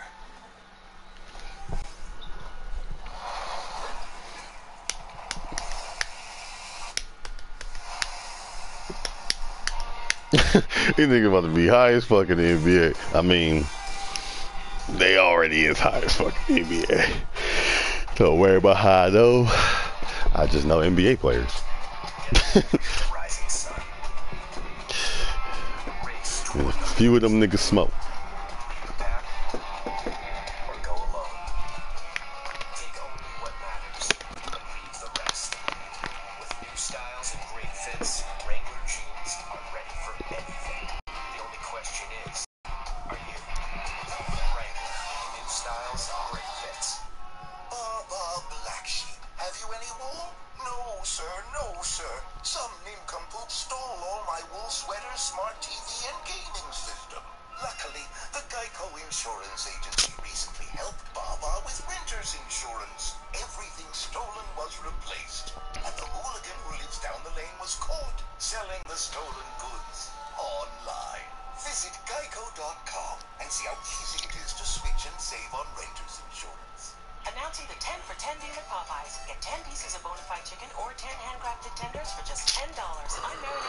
Did my drills. Should I go to the park? Alright, I don't feel like it right now. These niggas still have not terminated my deal. Those videos claiming to instantly get rid of bags under your eyes. Well, today we're going to see one for ourselves and let you be the judge. It's called Plexiderm, and lifestyle expert Annette Figueroa is here to tell us why she says this one is for real. This one is for real, and I'm so excited. We even have a video that the viewers can watch while you and I talk, so they can actually see how this works. And you'll notice the model has bags underneath his eyes and some sagging, and all he uses is a small amount on a clean, dry face, and that's how easy it is. All right, what's the active ingredient? Okay, so it's silicates that are minerals found in shale rock. They take this out of the shale rock, and what it does is it tightens and lifts the appearance of bags underneath your eyes, and as little as 5 minutes, no prescriptions, and very little effort. Even watching the video, this is a real, it's a model, but it's a real guy with real bags underneath his eyes. And I did this to my father. We were at home. I had the timer on, and we were screaming. 4 minutes, 34 seconds, completely gone. I can't even believe that this works. I was a little skeptical. I am not going to. Why is this only? Because I saw people online with it, and I'm like, yeah, right, that can't possibly work. Honestly, it really works. I'm telling you, it really works. And not only does it work on the bags, it works on the appearance of crow's feet, fine lines, and wrinkles. So it targets all those problem areas. So this would be a daily thing, or just when you want to like get rid of the bags? Yeah. I mean, morning routine. It absolutely could be a daily thing, but the way you want to do it is go pee. Yeah, me and P about to go run too. I'm about to go run this game. Oh yeah, I'm starting to build a grudge versus Giannis. So I don't know why, but he about to have to catch this work. Oh, and we going into your building, my nigga. I got to come in. We coming in with the Charlotte on our chest.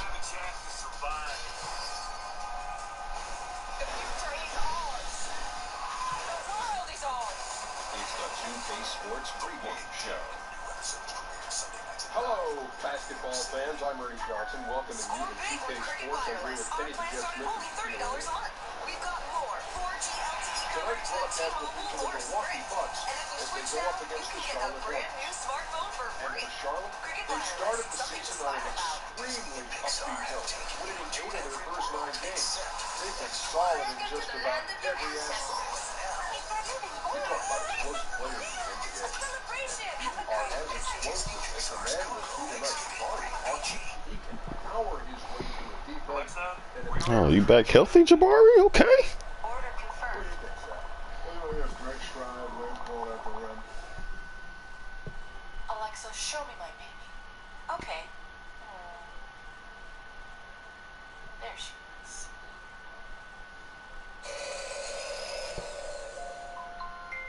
Call from the bedroom. Everything okay down there? First Take, presented by Bass Pro Shops.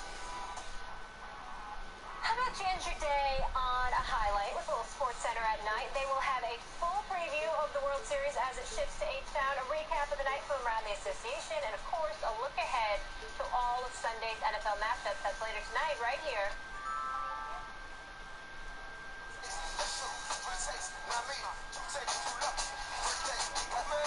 Lucky I want to see what these look like.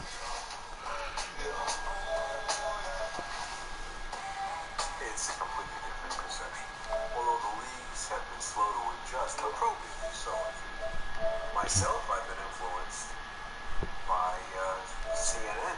Sanjay Gupta did an entire series saying that the laws against marijuana are crazy, that particularly medical marijuana is something that should be encouraged rather than prohibited. And I think that pretty smart people don't know what's right and what's not right, but I think it's universal that marijuana for medical purposes should be completely legal. In response to that, NBA Executive Vice President of Communications Mike Bass told USA Today Sports that their position remains unchanged on marijuana use for recreational purposes. Stephen A., do you have a problem with David Stern's position on marijuana? Yes, I do. In fact, so I might add, but I wanted to take a moment to give props to a couple of people. Number one is to see a former player like Al Harrington asking those questions. He's a really good guy, really smart, and I wish him nothing but the best. He could also play the game of basketball. I got mad respect for Al Harrington. And I also want to give props to LeBron James and my man Maverick Carter as well. If you recall, they started their own media company in 2008, Spring Hill Productions. I think that's the name of it. And then Uninterrupted was like sort of like considered, like a reality TV show for crying out loud. It's a part of that. It's something that's owned by LeBron and Maverick and those guys. And so it basically was launched Christmas Day of 2014.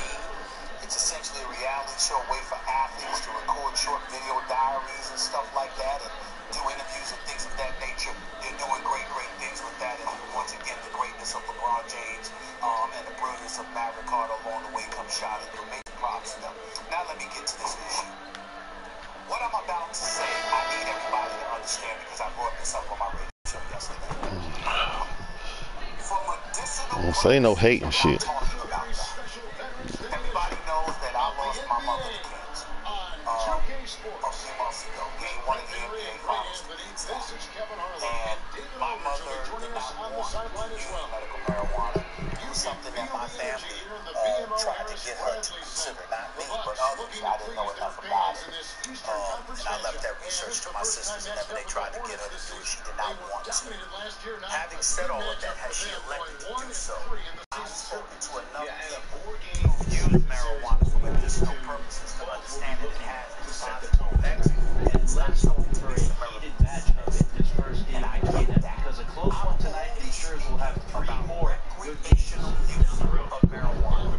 I think it's abhorrent. I think it's ridiculous, and I don't support it at all in terms of the NBA legalizing it. If states want to legalize it, so be it. They want to tax it, so be it. But I don't believe that a paying customer should take money out of their hard-earned money out of their pockets to patronize an NBA product, to walk to a game and see some dudes walking up courtside. I don't believe that. And I can say that because I have seen instances where it has occurred. I'm not going to mention any names, but I've seen it up close and personal where a dude goes in and you got a coach sitting there calling a play and the player's like, well, really all about effort, and I think sometimes we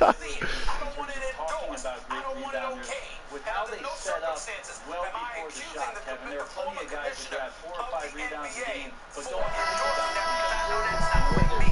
He's taking it from the standpoint that if it's been legalized in multiple states and it's expected to be legalized in even more states, how are we going to call it illegal? I'll answer the question for him, because David Stern is far more brilliant than I could ever hope to be. And he's accomplished, and I love the man personally. But let's be clear, you do have situations where the NBA is a private industry. You do what the hell you want. You understand? Let me tell you something right now. It might be, look, we could go to Colorado, we could go to LA, we could go someplace else where marijuana is legalized. Let Stephen A. Smith roll on the air high and watch what ESPN and Walt Disney does to me. Let's stop the nonsense and start acting like, oh, because it's legal in a state, that means that you should be allowed to come into your place of business with you know, Okay, well, first off, nobody said the niggas was gonna be high on the court, bro.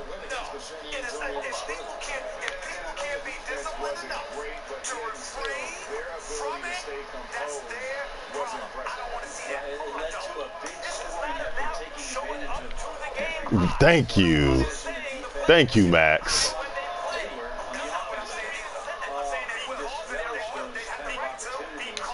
Not if it's in the contract you can't play high, they can't play drunk, dummy. Come on, man. That's stupid. You sound dumb, Stephen A.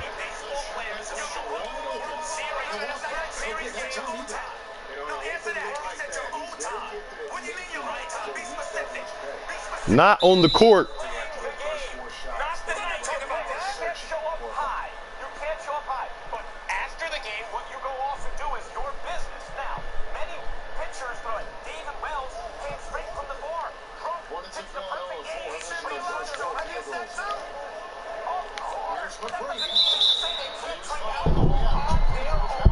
Right. Stephen A. just old and don't know nothing about no damn weed.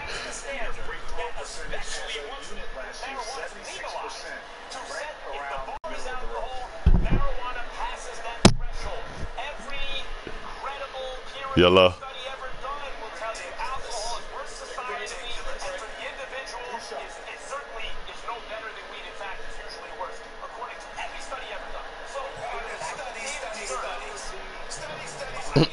With listening to this nigga Stephen A. talk sound retarded.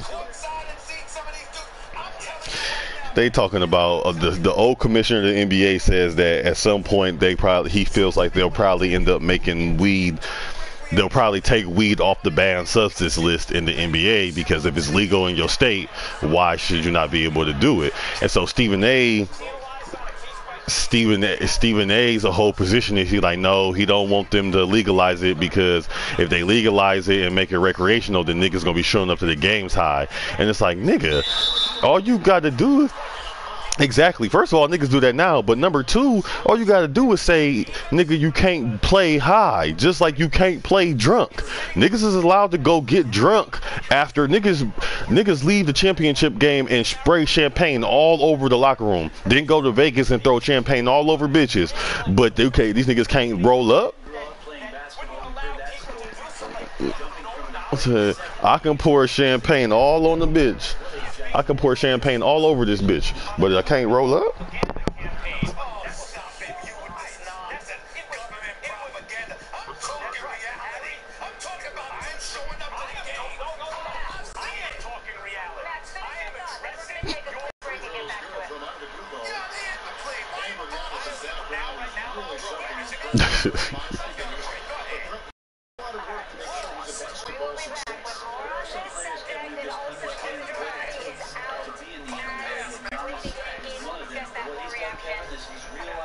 Mm-hmm. He sees what's out there, and he wants to maximize it all. Every year he's taking a lead, and those leads seem to be balanced.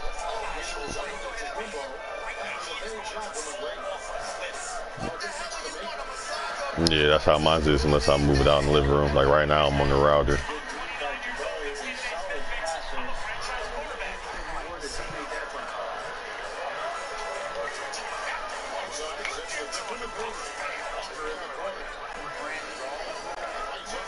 All right, well, I just recently upgraded my service, so I got faster speeds.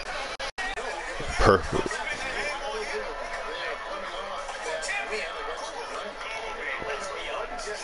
All right.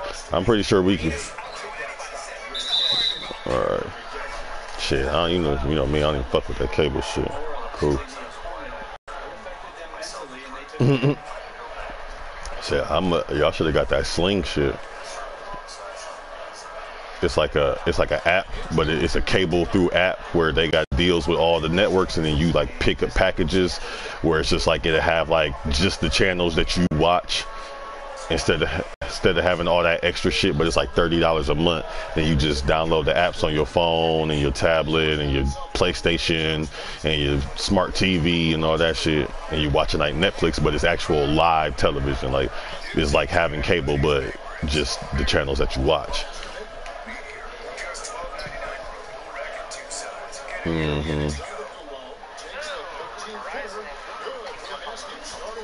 Ain't really got them in the game. They got them in the game, but they ain't got them in the game. Like them shirts you be seeing, you got to get them out the shirt maker. They not in the store.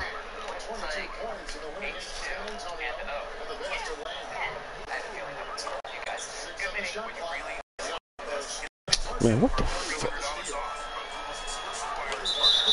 Sit down.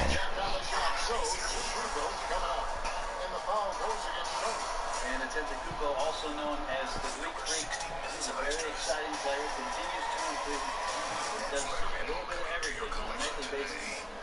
Hey, think you've seen it all, Rangers? Get ready to see shaving and a whole new life. Introducing the all-new Cut Blade Pro, the breakthrough in precision shaving from Microtop, with a laser knife, perfect alignment, a built-in spotlight, and vibrating handle. Well, you gotta average it. Right now, you probably it's still your.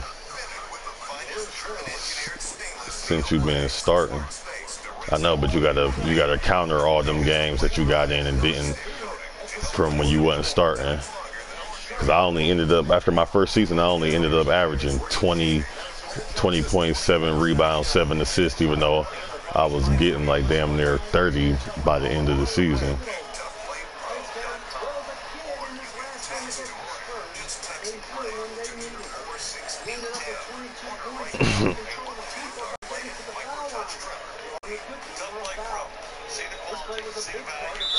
Damn, boy. Right. That motherfucking Assassin's Creed come out tomorrow.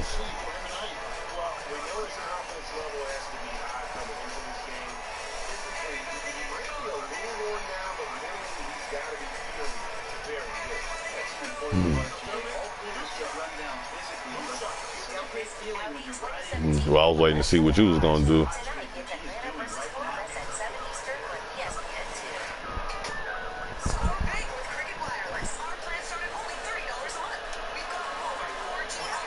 Isla.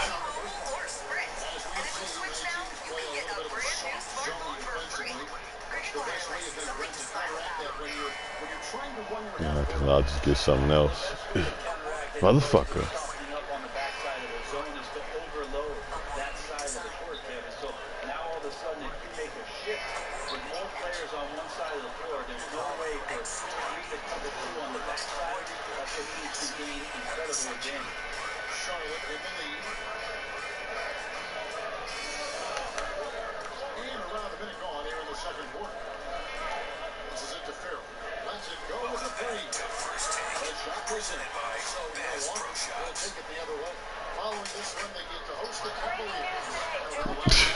Yeah, we ain't worried about you shooting, Giannis. It's your bum ass. That nigga just had wide open three. I don't think I like that nigga for real. Yeah. I mean, yeah. A lot of niggas can hit him. He can't hit that shit to where I care about him shooting them bitch wide open. Alright. Who killed team and won? Let's go. But I'm starting to build up this grudge.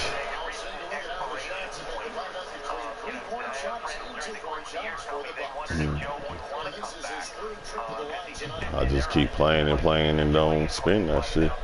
Like I'll get to it. Oh, you did?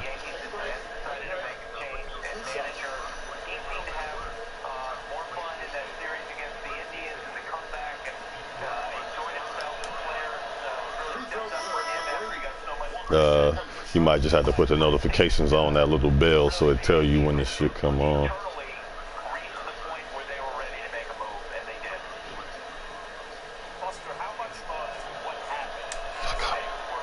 Damn it.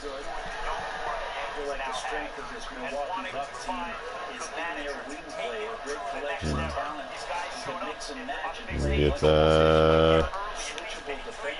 Maybe. Damn, I traveled. I traveled the life away out of that. I don't know how they ain't caught that shit. I'm glad they did.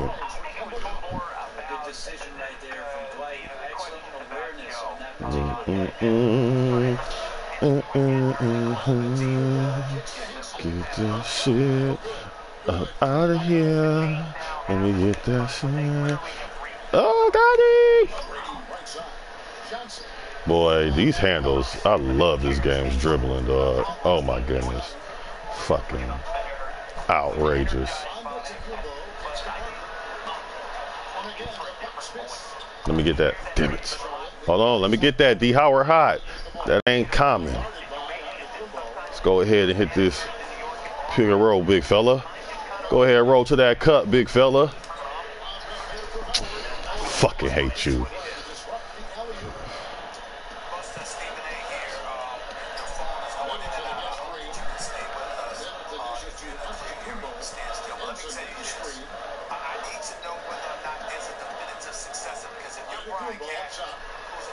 Nah, Steph. Bitch. I gotta step up. I gotta step up. I gotta literally pick my damn gear based on these damn jerseys, cause I ain't feeling this one leg with this black leg with the motherfucking.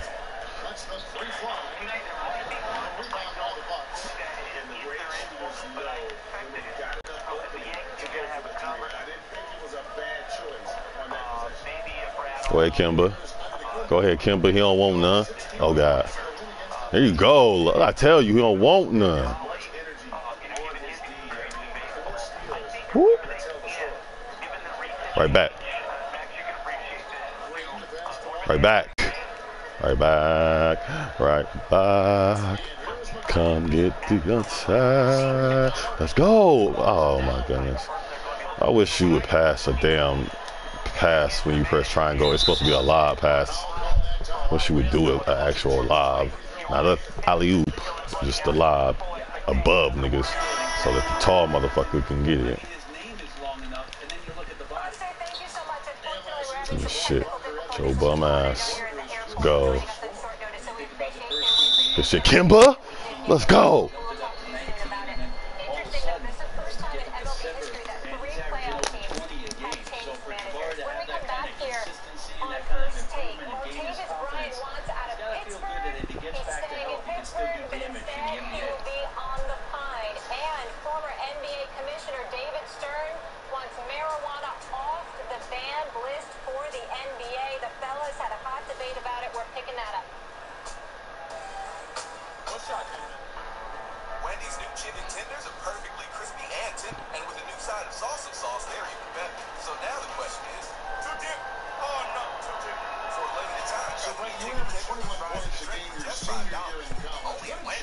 Did you have to make to really score at the NBA level? I didn't have to the ball much. Good D.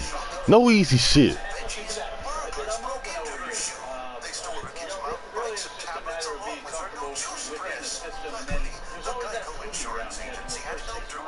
Nope.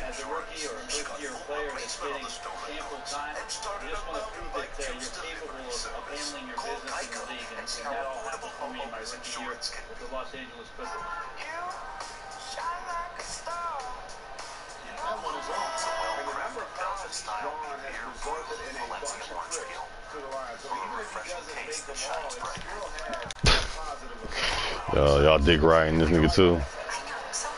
Always take time to think about Jason Kidd and his career, having played against him in high school in the Bay Area. because they had a speed problem with their network. All right, well, let's go. Like your network. That's why they switched to Metro PCS. Because they figured out they get 4 lines with unlimited high-speed data for only $100, period. That means no more data caps. Plus, 4 free phones of their choice from great brands. Metro PCS. Wireless figured out. You need more light, but installation is expensive.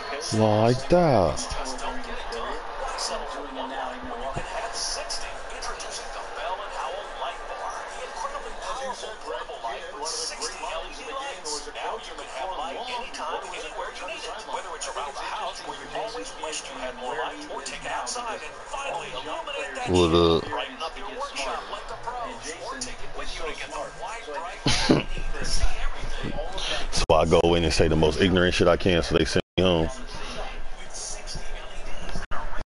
We haven't been.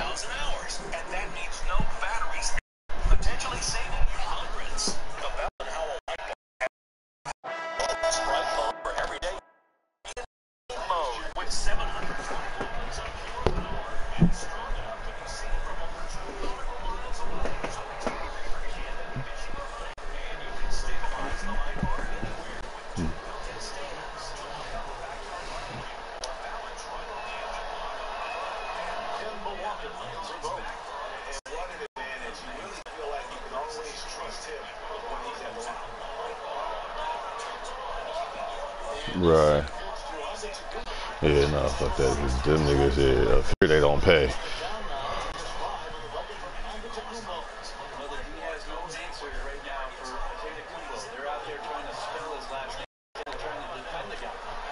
Bitch.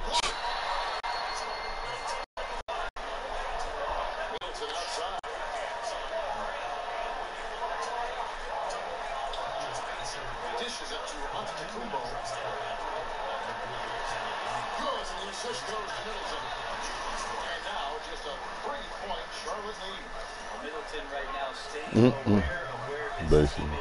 Well, see, I always try to appeal to the defense attorney because they always ask, like for us, we don't have an interview. You just, in the beginning of the court case, like before your first day of jury duty, the lawyers both get to question the whole jury as we sit there, and they get to ask you this, that, and the third. And so I remember the one last time I ever went, they asked me, do you believe that a person is innocent until proven guilty? I was like, no, your ass wouldn't be here if you ain't do something to be here.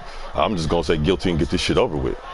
And they sent my ass home, and then the next time that they sent me one of them things, yeah, they sent me home that day. Like it was day one. And then when the next time that they summoned me, they didn't even call me in to come. Like my number, I called them, my number had never been pulled, and they haven't summoned me ever since. They already know. I'm ripped. They already know I'm not to sit here. Somebody going to jail unrightfully if I have to sit on that court, because I'm gonna be pissed at you taking my time for $20 a day about something that got nothing to do with me. Being on a jury is being nosy to me. That ain't none of my business.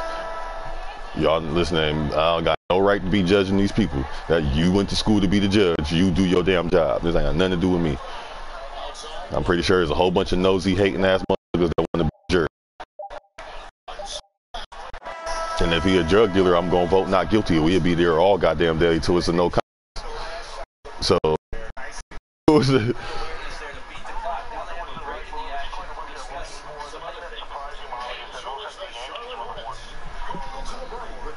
nah, I'm just gonna tell him flat out. I'm like, shit, niggas gotta eat.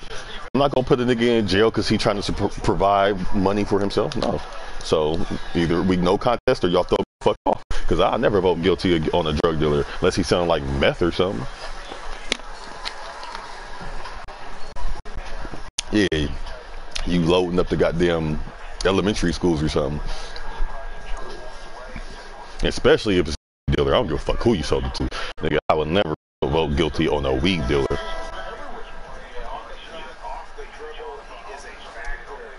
Stephen A. Smith talking crap today. Like, bro, you sound like a 50-year-old white man that don't know nothing about weed and just talking that crazy ass World War II with some killer drug shit. This nigga was talking about the original NBA commissioner, David Stern.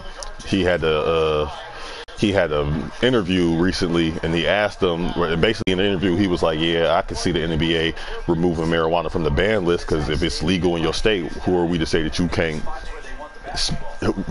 use it?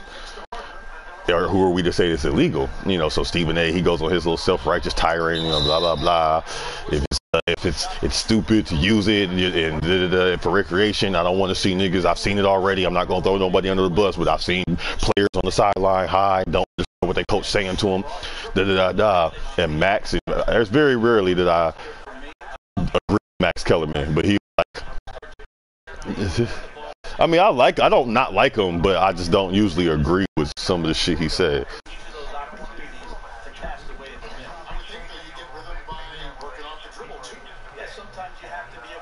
Well, yeah, he definitely got political opinions, but me and his sports opinions don't always match up. It's a lot better than what Skip does or them fucking dick riders over on Fox Net on sports with the dude Colin and Nick James. But yeah.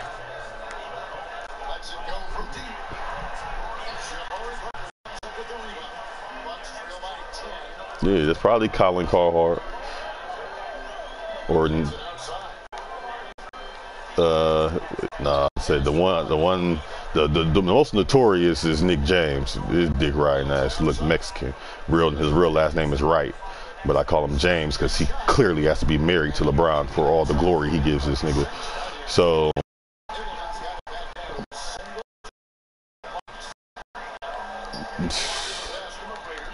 he lost to the Brooklyn Nets with a triple-double, with no D'Angelo Russell, and he missed the clutch free throw they needed.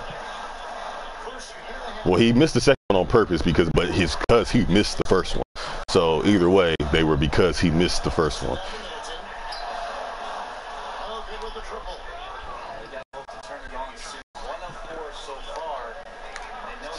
Talking about his last NBA goals to go, nigga, get your soft ass off me, Giannis.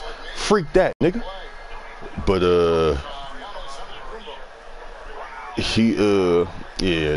but then Max is like, he's like, nobody's saying that these niggas is allowed to come to the game high. It's just saying that why can't they go, what's the name, afterwards and go smoke? If they're legal to smoke in their state, why can't they? They can go and get drunk. Dante Stallworth killed a motherfucker and still played in the NFL afterwards. Alcohol is Dante, he's a football player. NFL alcohol is 3 to 4 more times dangerous than ever been. So most is the smoke aspect, because it always will consist of tar because it's smoke. You can't get rid of that juice, and like even if you smoke out the damn glass, you get some.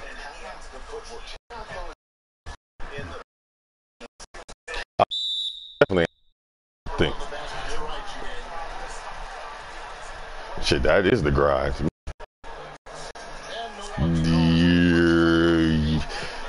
Yes and no. When it comes to when it comes to the amount of quote unquote lung damage you're doing, it's about just the same, for the simple fact that tobacco is very thick because of the flavor, and it's just a bit different. When you look at it, it's a different grade of tobacco altogether.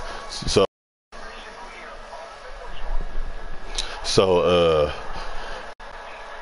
what's the name? He on the phone, I think. But as far as having like all the nicotine and cyanide, and I don't think cigarettes have fiberglass in them anymore, but all the other shit that is in cigarettes.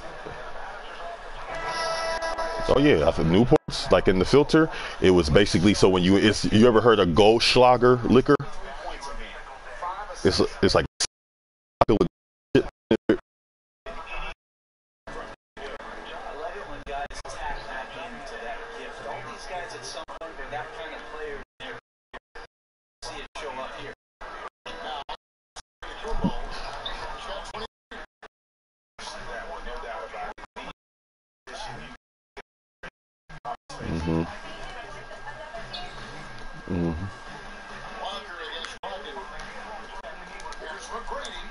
Yeah, it shouldn't be legal.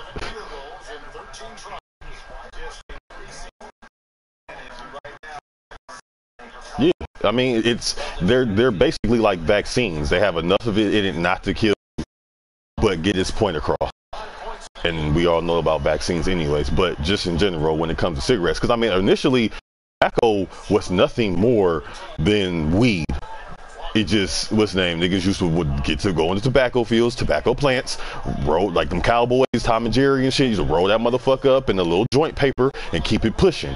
It wasn't until shit got legalized and taxable and they needed to start figuring ways to use, of course, less tobacco and still make just as much money, make it more addicting.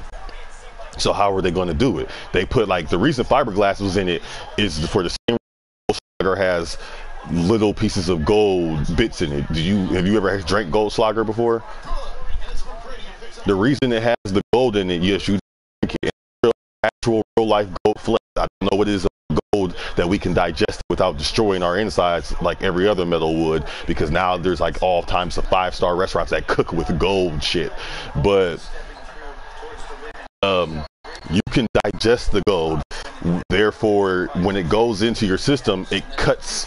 It does still cut you though. It makes little cuts in your bloodstream, which allows the alcohol to get into it quicker, getting you drunker faster.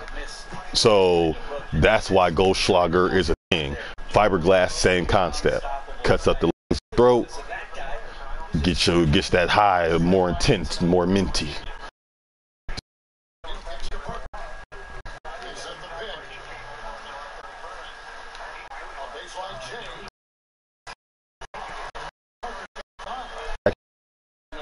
Action adventure with some RPG elements.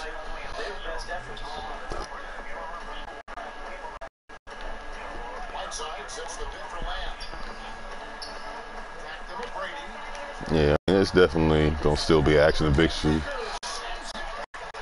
Yeah, I'm gonna say yeah. I mean, right? I said RPG to me is Dragon Age and that type of shit. So I would. Right, like if you don't get to make your actual character, then I don't consider it role playing, like me playing the role. It's me using a character, which certain games that's not a problem if I like the character. Except for I think I figured out what the fuck is going on. I was talking about it earlier with one of my subs that's a Assassin's Creed head. He actually streams I think it's Revelations right now, among other games, but he's doing Revelations as his pre-Assassin's Creed stuff. And so what's his name? Me and him was talking, and I think, because what was the last one that you beat? You said you beat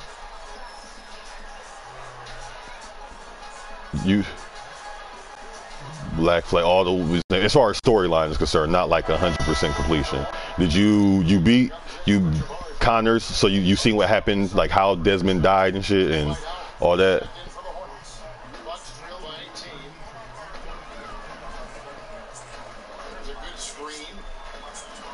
Oh yeah. Well, they say of getting rid of the discussion.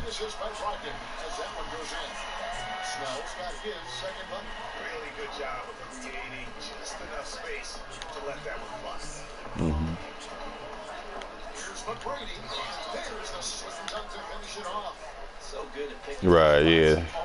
Yeah, they had to kill that because it was just going to be a nagging thing, especially, I mean, they did, but they didn't though. They did because they kept letting you go and taste the world a little bit, but then they started realizing like people got way too, right, what's the name? But it definitely, I mean, really, I don't think it was ever for Desmond to learn the skills. I think they were setting his ass up the whole time. But I think all the motherfuckers was lying to his ass now that I see that Abstergo was really the Templars.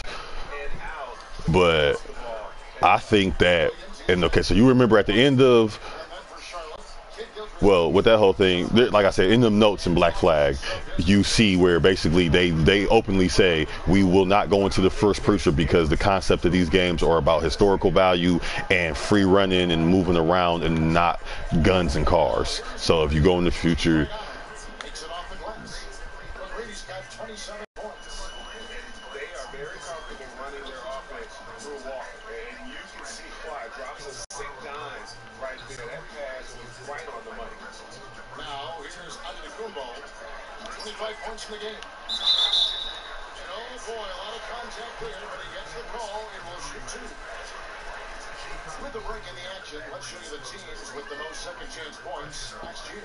In the third spot, the Bucks. That's an effort stat for me. I mean, it shows you how hard this team works in the paint. They continue to pound the backboard.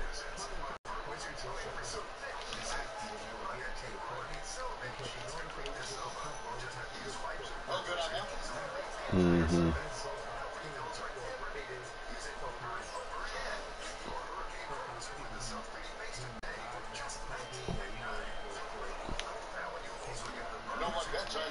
Right. Yeah. Yeah. Whole bunch of shit. Mm.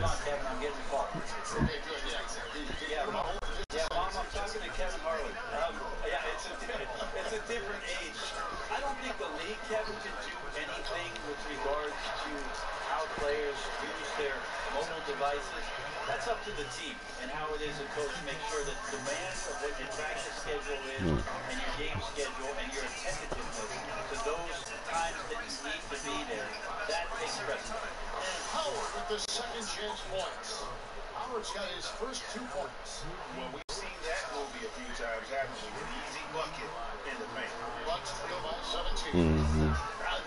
Yeah, I mean, plus they already see how a modern world will crash and burn the game with Syndicate, because Syndicate, your base was a moving train around that was forever circumnavigating the world, which I do hope they keep that principle where one of those boats or pontoons that be on the Nile, I hope it circumnavigates on its own around the map and it's your like headquarters, since you're like the last of a dying breed basically in this game, because that was dope as fuck. That shit was so convenient. It was dope as hell, especially around a huge ass world, to not have to try to get back to one obscure corner all the fucking time. And all you gotta do is just kind of find where your train was and go get that bitch. But at the same time, because of everything was so spread out and everything, you basically found yourself either riding horses and chariots all the damn time. Missions involved too much of chasing motherfuckers in horse and carriages and hijacking horse and carriages, which for some reason it's like every video game, the moment you give these niggas a car, they go fucking ape shit. Like, oh, we gotta do everything we can to involve the car. And then that damn grappling hook. Right. That damn grappling cord, it just killed one of the core principles of the game, which is free running and being able to do all those dope abilities. Like, no one cares about traveling. Most games you free travel because you just get tired of traveling throughout the game. Assassin's Creed is the one game that you really don't give a fuck about fast travel. You will literally run the majority of that game. Charlotte making the switch. Johnson's checked in.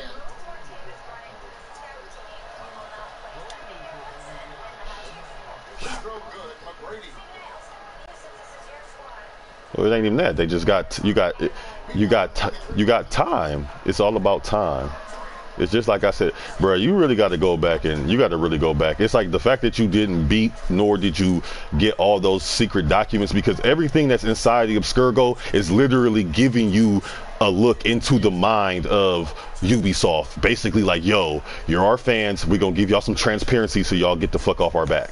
That's basically what Black Flag's outdoor hacking the computers was, because they give you massive files that talk about what Abscurgo's doing, game launches, time periods. The time periods that they gave us the Arnold game, the Egypt game, and the fucking Syndicate game.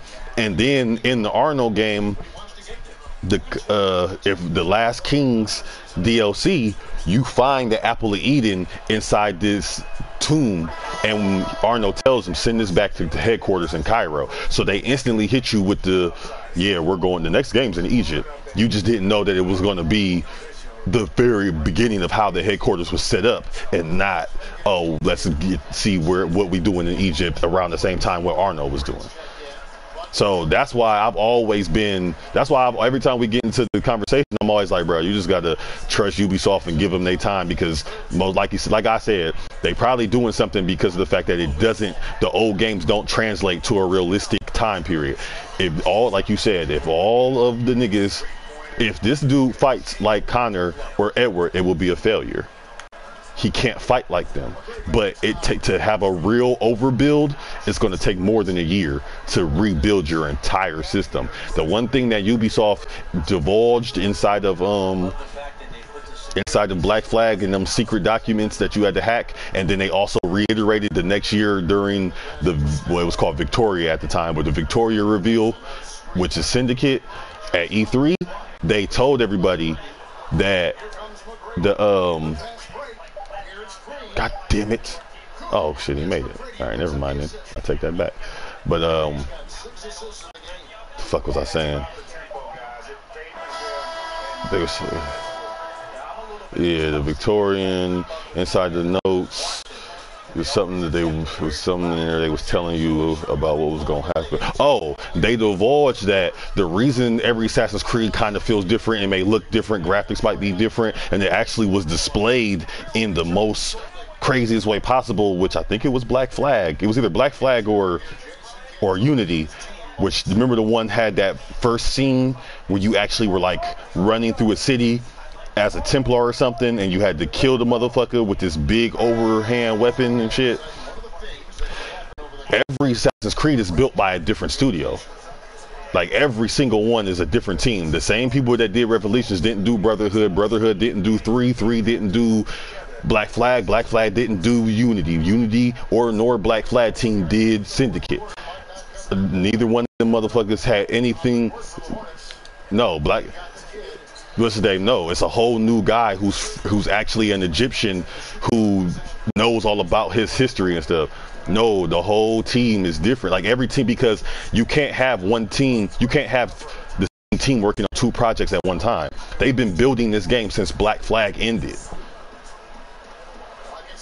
So three games, a side scroll and a movie all came out of the Assassin's Creed brainchild since the birth of this game has been in the works, and it's probably been in there longer, because like I said, the actual mention of concept art and the motherfucking timeline dates of the Egyptian game was in Black Flag.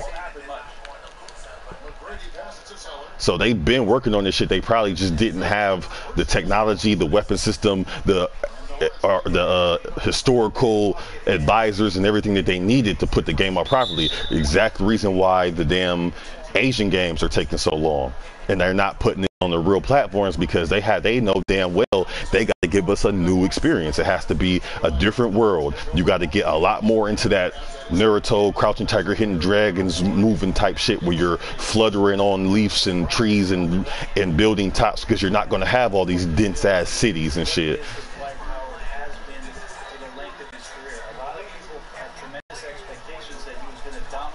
Yeah, I played them all.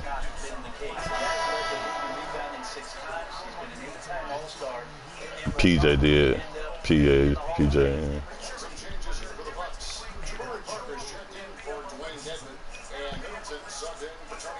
Yeah, PJ, that was PJ shit. But that's why I think, like I was saying earlier, sometimes if you fuck with a studio, no matter if they put out some dumb shit, you just gotta stick with your studio and trust them to do some shit. Just like that Batman Origins game, wasn't fucking with it, but I knew Arkham Knight was gonna come and be the truth. I wasn't gonna be like, oh fuck Arkham Knight because of Batman Origins. I didn't like parts of Syndicate, but there were parts of Syndicate that were super dope. Like, honestly, Jacob got the best hands of any fucking assassin. Like if you put him toe to toe, take away the blades and take away the sneaky tactics. If you just put a motherfucker, we gonna throw these hands. That nigga beating the shit out of every assassin. I promise you. Connor, bro. That nigga boxes like Brad Pitt off the movie Snitch. He's boxes like Steve Fox off of Tekken, bro. He has that authentic gypsy London boxing style that, bro, it's crazy. I'm talking, and they're brutal as fuck. Like, and then he could put brass knuckles on as one of his weapon choices. Breaks off of niggas. Hey, Edie was a dog too. The girl twin with the little cane that had a blade in it. Crucial. It's just it's just the overall package was not dope. You know what I'm saying? But they definitely have like the multiple choice kill system. Ridiculous. Like you always had a different ways to kill a person, but this system literally, once you hit the building, it told you like you can go take this nigga and walk him up into the building as your prisoner. Well, first you got to go take this nigga, take his clothes, then you go grab the other motherfucker, walk him in through the building all the way up to the motherfucker you have to assassinate, which is a queen or some shit, and then you could be like, I have your such and such, and then you have to time your shit just right so that you can pounce on the bitch and kill her in front of everybody before they stop you, and then you got to fight your way out. Or you could just wait in a secret placement until the bitch shows up, grab her ass, drug her, and kill her. You could do a big surprising ass one, jump out the window, kill that bitch, and then keep it pushing. Like you have 4 or 5 different options on how you would kill a motherfucker in Syndicate, and you just had to figure out which way was going to be more fun to you. So Syndicate definitely has some bright spots. It just wasn't the overall package. Yeah, it was.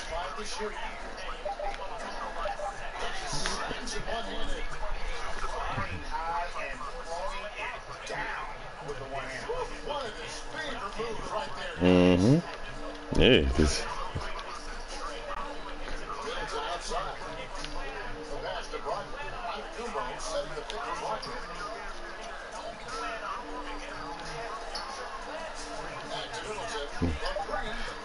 I said her done, Dobie.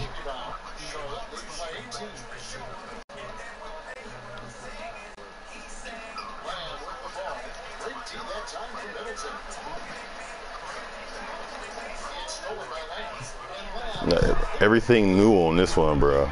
Just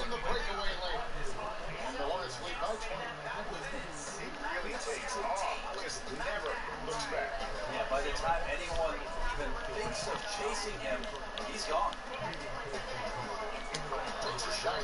right, I'm saying I like that.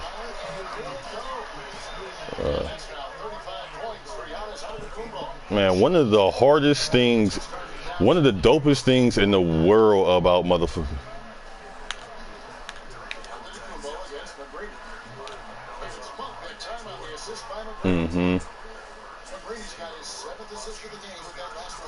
Pulling some shit, right.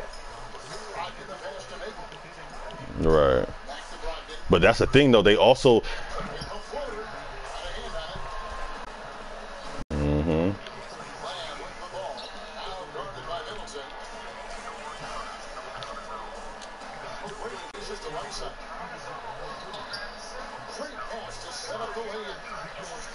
presents a pretty good challenge, but right side ultimately proves to be too powerful inside from there.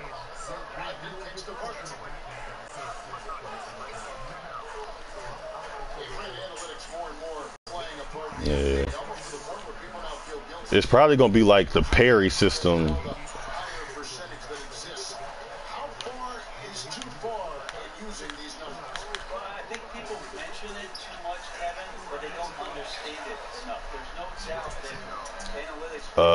I'm finishing up this game.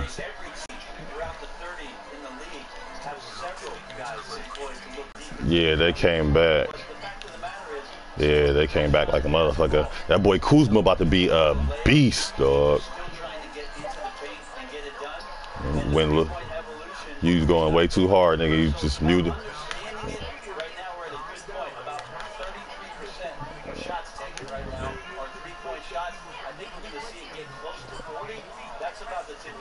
Us, nigga, first of all, you better not say nothing that got to do with Michael Jordan or Kobe Bryant.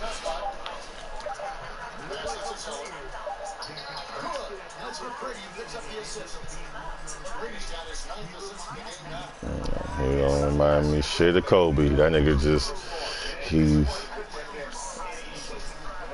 man. I mean, he was saying he can definitely have the potential to outplay his draft position. That's not uncommon, but I don't see him being no GOAT ass nigga. Now, but to me, he is the best nigga on that team already. He just ain't polished. He already the best player because he got the mind, he got the heart. I don't think he can't develop. He gonna be an all-star. He definitely gonna be an all-star. I don't think he can't develop. I think he could be I think he could be a superstar. I think he. Yeah, that's shit. I think he could be a 25 and 10 type of nigga. Easy. That's superstar to me. Like, wasn't it? Right, it depends on where I mean, to put him in a top 5 conversation, then the defense will have to come. But I mean, look at him. He ready for the defense. If that nigga comes in the league and adds any type of weight like Anthony Davis or Cat did, that man ain't gonna be able to stop this motherfucker. He Giannis with a jumper. Like this.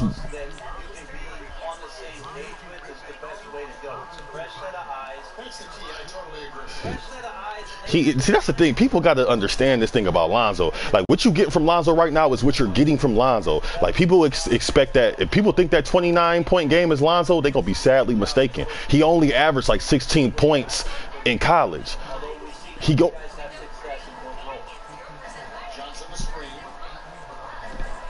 But he might get you about 13 assists a couple different seasons. He gonna be an ultimate distributor. He gonna be an all-star in a way that you don't expect it because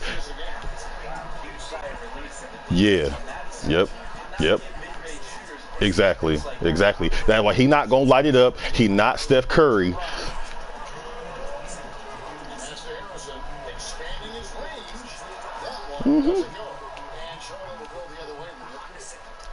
But he also got the mentality though. That nigga don't take no shit. He ain't back down from Patrick Beverly. He didn't back down from John Wall. He just he played hard and just like them niggas was in his face. He just like he like a typical one of these young ass kids. He just like, man, let me try to hear that shit, my nigga. Let's play. He definitely gonna get better, but it's good.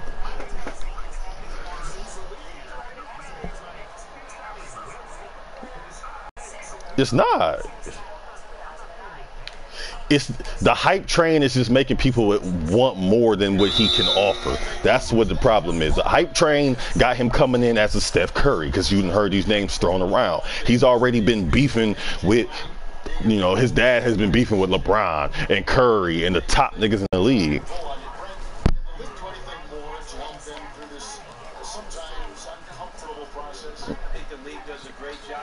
No, LeVar. I mean, he definitely was because the nigga didn't say nothing disrespectful. I was like that at first, but then all he said is he said that it's unlikely that celebrities' kids or that GOAT's kids live up to what their kids are because it's too much pressure. He was like.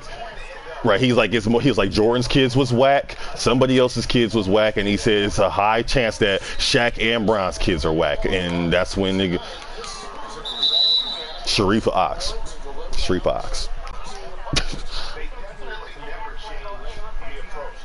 Oh, he easy.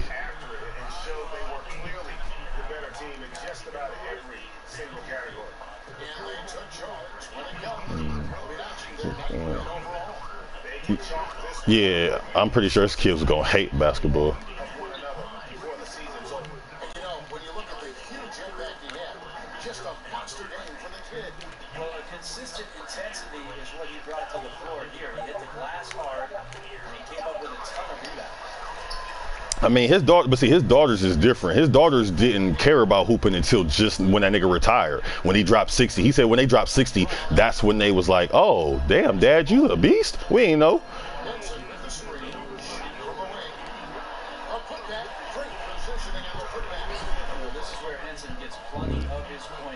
Y'all just saying that's him. That's the real daddy. It was saying.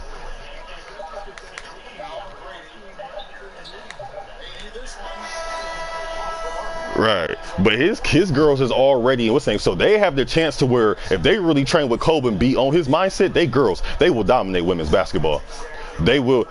I've seen it, but it's all about like it's a difference between playing pee-wees in middle school and then really getting into high school and having to fall into the politics of sports. Once they get to the politics of sports, if they like it still and they as hungry as he is, they gonna dominate every level of women's basketball. Now, if he had a son, I don't know.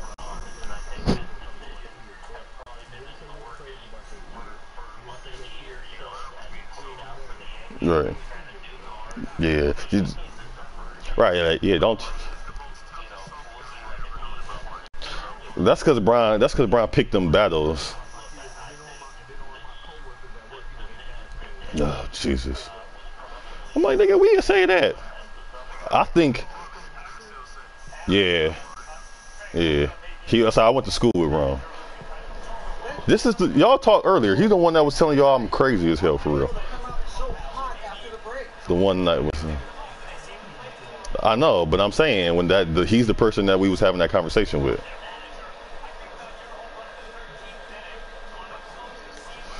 You know, we knew that we could play with a lot more energy and effort, and we showed it in the third quarter. Once we were able to get things clicking with the team, everything it started bouncing our way. You know, it felt great having a team rally like that. Well, it all came together in that second half. Congratulations. All right, David, great job. Thanks so much. We won't, because I'm going to be gone in 60 seconds.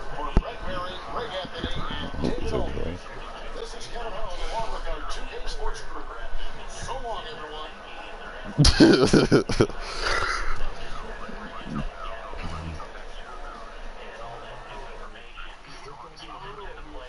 Oh, no, wrong, big as shit.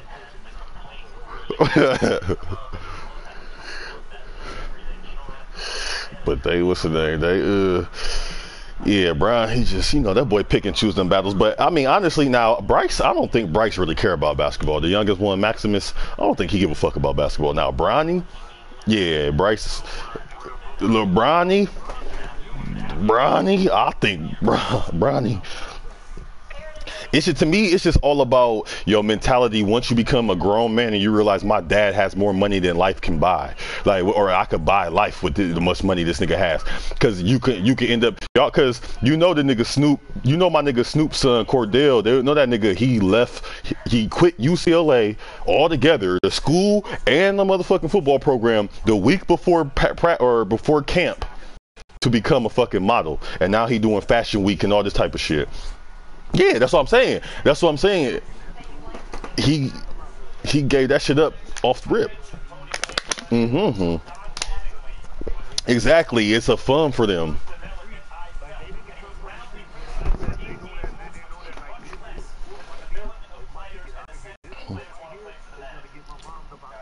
Right. I mean, but you don't even got to come from the hood to do that. Kobe went from the hood to be great. You just got to be hungry.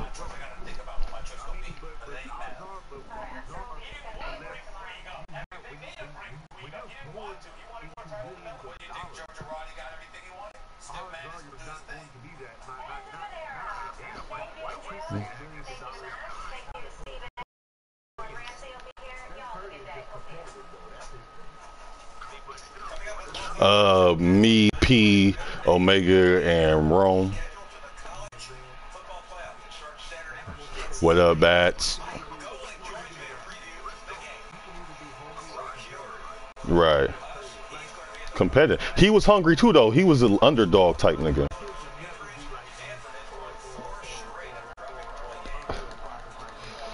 I mean, that's fighting though. You could be like, I don't say.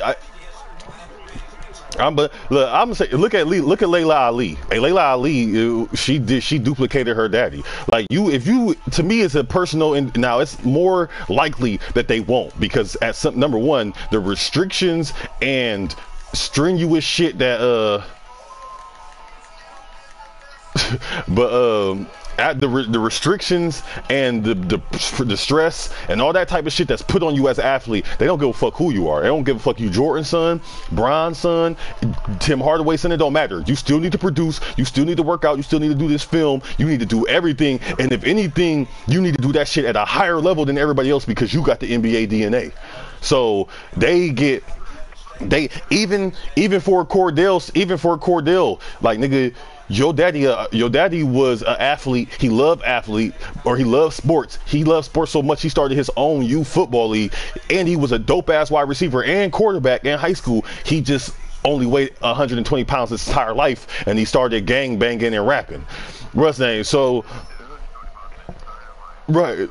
he just started gang banging and rapping, right? And decided that, oh, what's his name? But you gotta Snoop, he a Crip. What's his name? But was right. Yeah, no. These niggas is not gangbanger, cuz these niggas is gangbanging in spirit, cuz that's about it.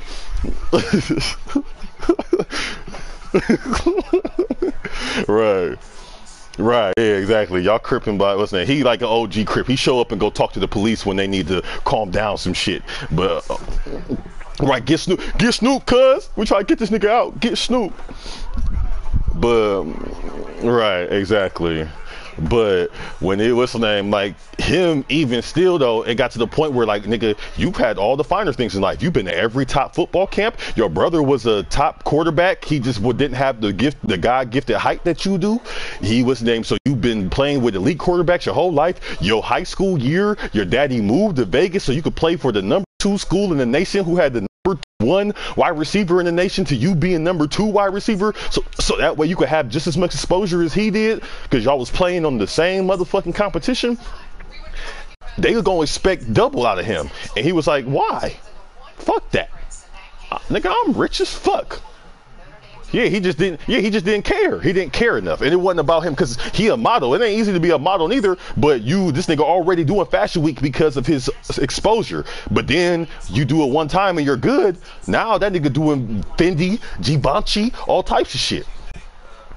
Wasn't he right? He's a model. He ain't 21 Savage rapping on the runway.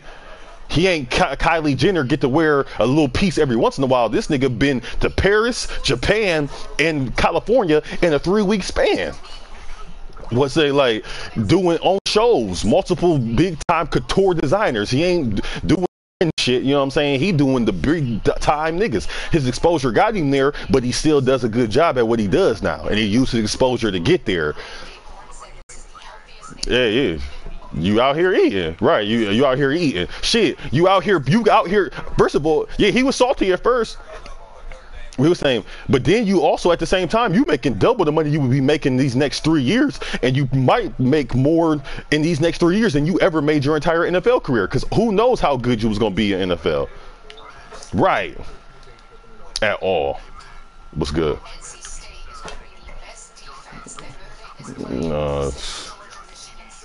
Right, yeah, exactly. You ain't on the reality TV show circuit. He was. It was.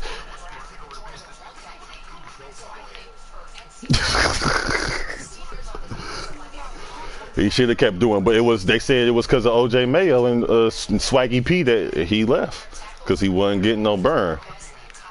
It's suspended for weed.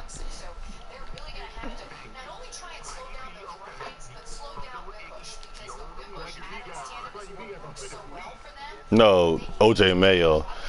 Yeah, that nigga snitch, cuz. Really. He was nice in college, but he was never nice in the league. Until he got in the league. Yeah. But that was that weak ass Milwaukee team though. The nigga was in the zone, nigga. I'll say that the damn what's the name be big as hell, nigga.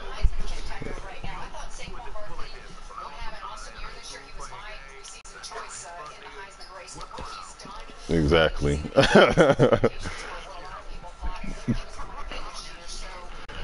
Nigga, I remember the one time we was playing in that flag league. I smoked on the way to the game, was late, came in midway through the second quarter, picked that bitch off and took it to the crib. First play on the field, high as shit. Ran through the goalie.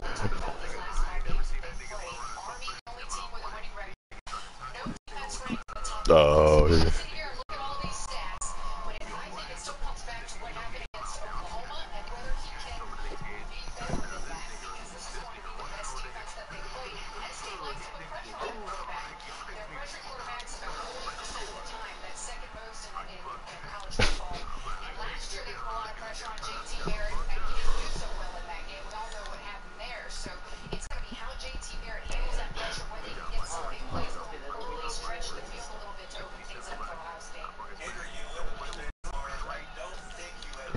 Kyrie.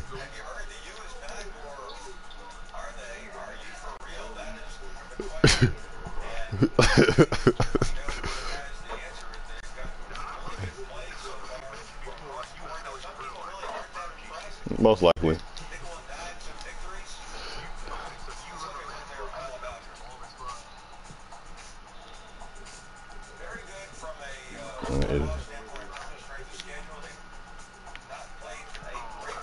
I say, if anything, you might have seen him when we went to the court one day or something, but other than that.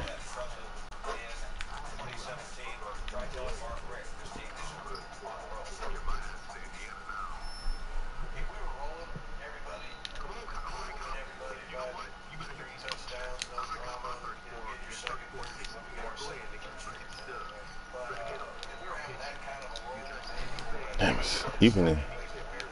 Even in practice, I can't. It was good. Looking like the rookie of the year. I told niggas. Everybody was like, I don't know. He probably ain't going to be starting, so it's probably going to be Ben Simmons. That boy Ben Simmons is terrified to shoot the ball. I still love his game, but that nigga won't even look up at the rim unless he within 15 feet. When he 15 feet in, then he look at the rim. Until then, that boy is... now that's the thing, though. Ben Simmons is dominant as hell without the jumper. That boy, he just out there bullying niggas. Like, you really can't do nothing with Ben Simmons. You really can't do nothing with that nigga. He's too damn big.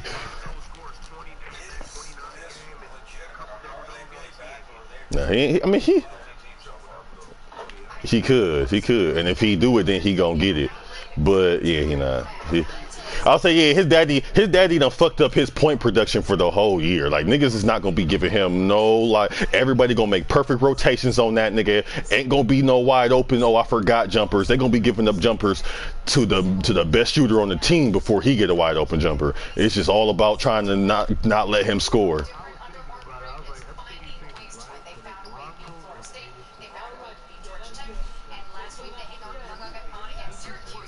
Keep going, Doc. It's progression. I mean, right. See, that's the thing. It wasn't Lonzo don't got. That's the thing. Lonzo don't need no. He don't need no mental progression. Niggas ready now. All he got to do is get that timing down with his jumper and get. That's the physical. That's it.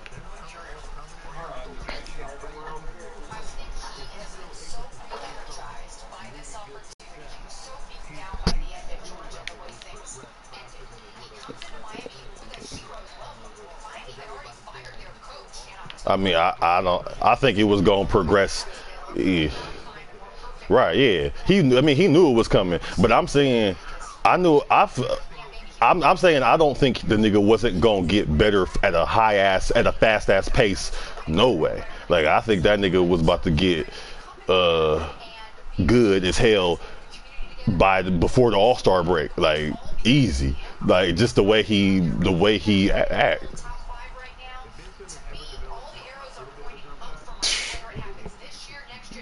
Yeah, ain't gonna be. Get a jump shot. Them two niggas is the same thing. They the same thing, but Ben Simmons just a bigger version of him, surprisingly. And he's more ready right now than Giannis was as a rookie. He's already, I ain't gonna say he's already as good as Giannis, but 2 years ago when Giannis first took him to the playoffs, Ben Simmons that good now. Yeah, already. already. If that either one of them motherfuckers get a jump shot, it's gonna be retarded for the league. But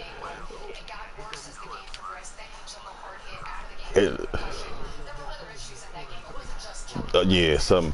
I mean, he be, and honestly though, I be watching the nigga shoot in all his videos. He can, like his form look way better than it did at LSU, and the ball go in. Now, granted, of course, that's wide open jumpers in practice, but it go in more than it was going in on his high school practice shit and all the shit you seen leading into high school. To me, with him, it's just confidence. Like you could tell when a nigga don't want. Trust me.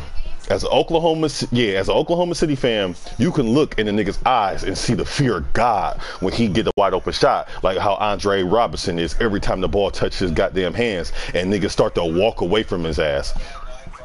But yeah, at all.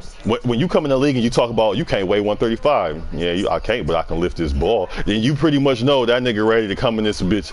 Right, you know that nigga coming. You know what he ready to come here to do. You know what I'm here for. And I ain't come here to lift weights. But so yeah, that nigga definitely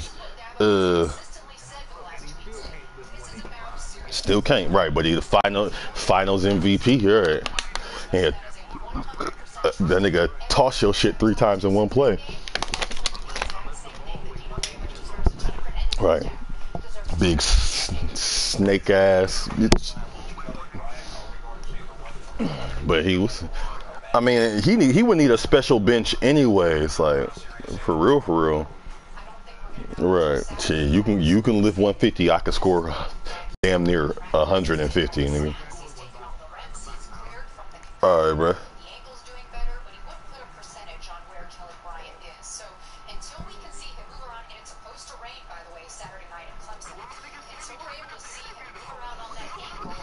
Oh, because they asked him some shit he was all emotional about. You remember that press conference? He like, oh, but if it's Sham, any of these other so-called superstars do it, then it'll be nothing. It wouldn't be a problem. But if Shammy does it, then all hell breaks loose. I was like, Shammy, who do you think you is?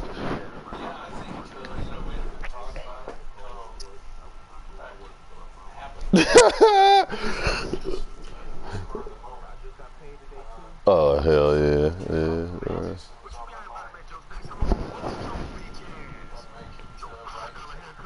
I'll say, now that you 90, have you started making any GM decisions? Have you like set your lineup or requested a trade or something? LaMarcus Aldridge. Can you? Right, not no more, but right. I'll say if you would have waited, if you would have hit 90 a few days later, that nigga would have been cool. He'd be like, you know what, my nigga?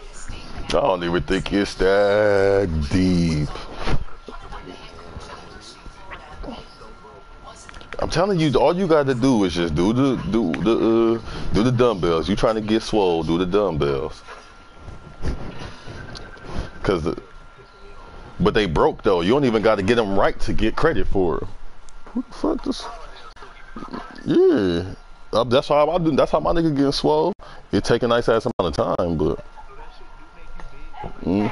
yellow. Yeah, I can show you. Baby, yeah.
Can you go and actually request niggas that you want to get to your team?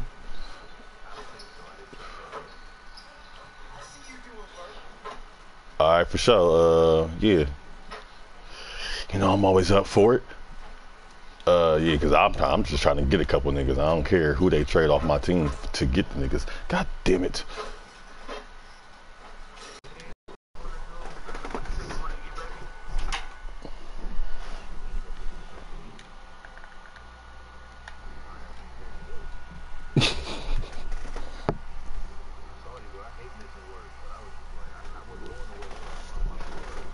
Right, shit.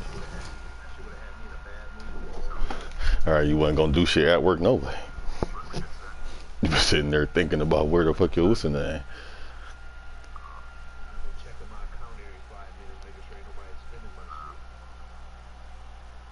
Right.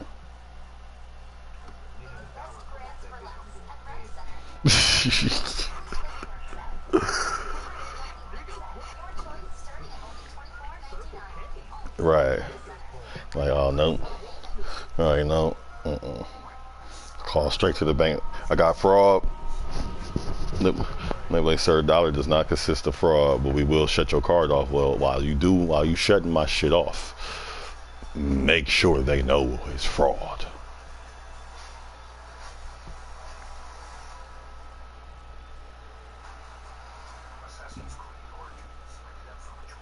Yeah, send me an invite, bro.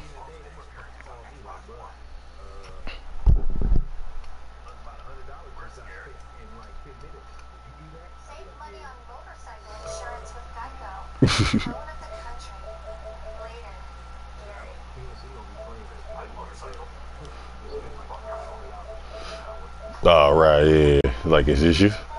Yeah, no, I remember working retail, nigga. They'll freeze. I'm like, it says your card declined, sir. I'm like, shit, I got money, nigga. I'm like, I ain't saying you ain't got money, but it's telling me that they not letting this shit go through. So you might want to call your bank. They probably think you out here splurging, cuz. But yeah, the real, just send me an invite, bro. Or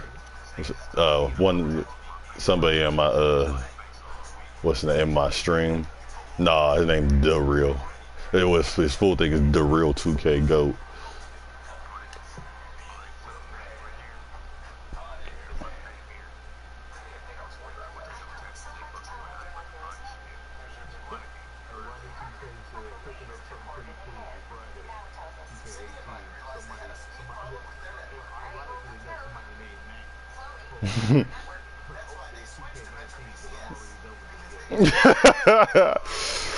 Right.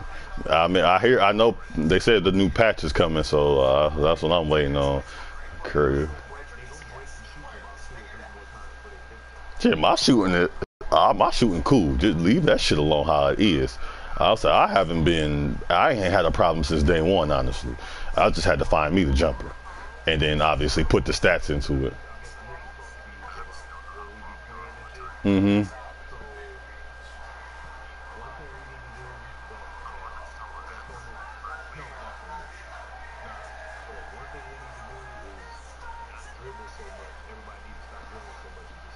Ball around. Okay. Right. Got to get that ball movement. Especially with a bunch of motherfuckers pressing their goddamn square shit. We also got to other than the bigs, we got to stay the fuck out the lane too. Cause like when I am trying to like dribble penetrate and shit.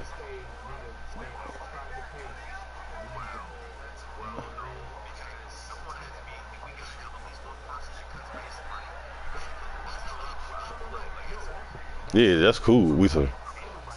Yeah, like we be having way too many niggas hitting zigzags through the middle, and as I'm trying to work ISO and go in, ain't nowhere to go because I got everybody's defender. They just said fuck y'all and let y'all run through the middle because inside passes don't work. Like, right. Well, I mean that's why I'm doing it like I'm doing it because that way we can play everybody other than we got to get on with Skizzle. I'm pretty sure that Dr. Clutch and Chewy, I'm probably gonna end up cutting them niggas because I haven't seen either one of them niggas on PlayStation or well Dr. Clutch, that nigga ain't been on PlayStation and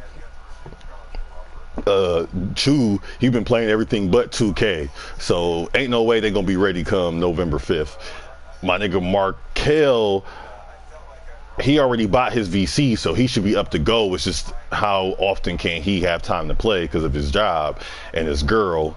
And then I just got to get Skizzle. I got to play. We got to run with Skizzle. So once we get to run with Skizzle, we'll know how everybody play, and then we can push it from there and then look for outside additions because we definitely gonna need a pure sharp on the squad. We just gotta, yeah, we gotta find some sharps because we can run.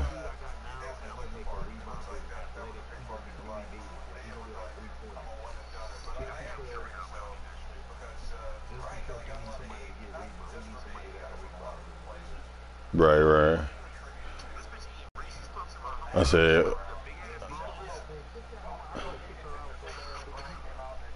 where's this nigga at? Nah, motherfuckers always, people always jump in my stream asking me to 1v1, and then when I say yeah, send me an invite, don't nobody send me an invite.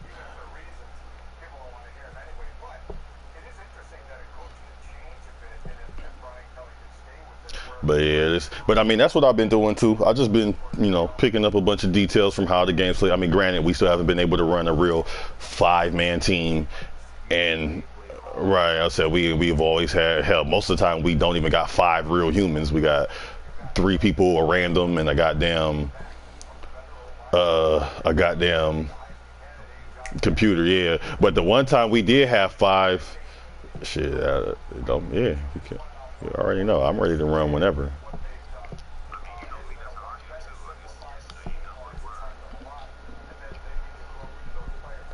And said we can when y'all get out y'all games.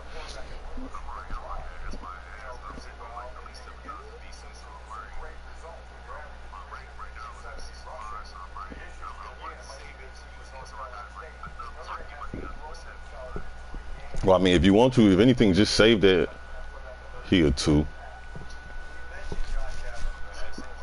Just save it till November 5th and then use it then, because that's when we're going to start actual playing under the team name, so the record actually matter. Yeah, I mean, you already, I mean, it's only like 2 weeks, and you already can beat the shit out of the computer as it is. So once you just keep on playing like that, then when you throw that VC in, you're going to be like, God damn, this shit easy as fuck. Because you done got used to balling at a 65.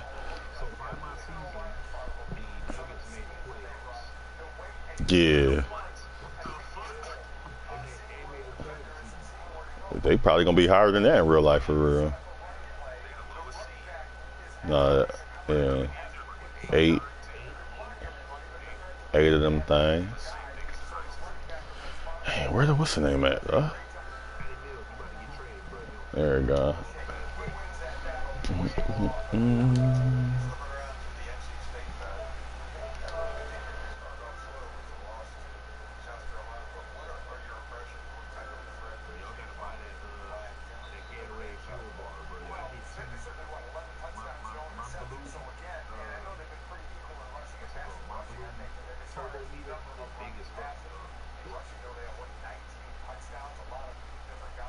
I have to go check one out one time for them one time. You know, I don't be, what's the name? Oh, this nigga just don't sit the damn invite. Yeah, that's just what we gonna.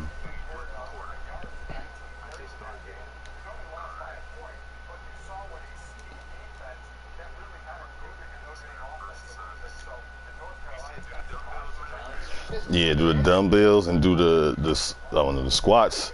They easy for me, but they do be acting. Something, man, that shit don't even make sense.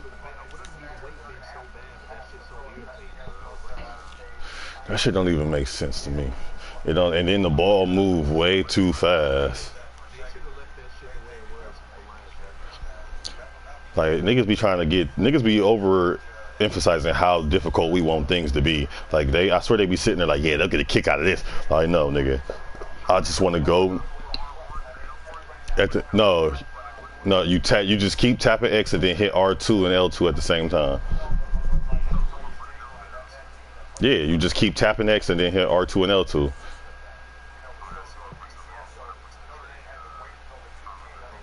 Oh yeah, nah, I can't tell you nothing about that. Can you still invite people directly to your court? Well, that's what I thought it was gonna do, but it really don't. Hey.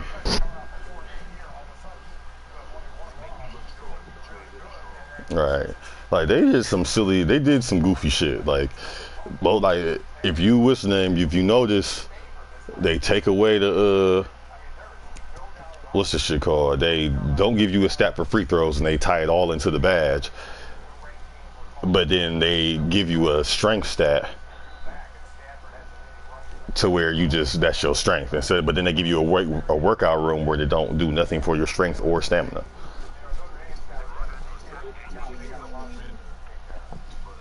What? So it gives you Yeah, actual stamina attribute. Because I'll say, nigga, I'll go run some laps right now if it's gonna make me not have to use VC.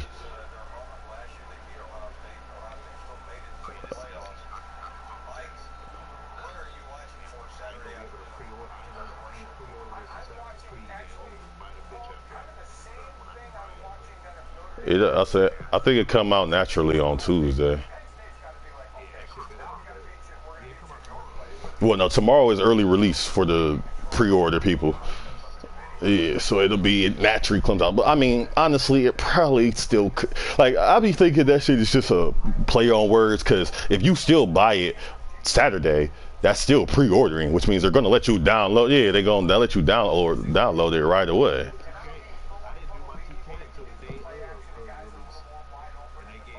Mm-hmm. They just make you think you getting something early. I think everybody can buy this shit that day because it's gonna be them getting the early release. Damn it, ain't this shit supposed to?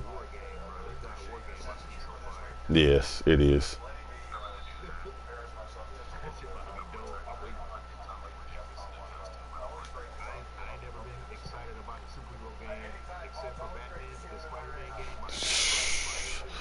Crazy.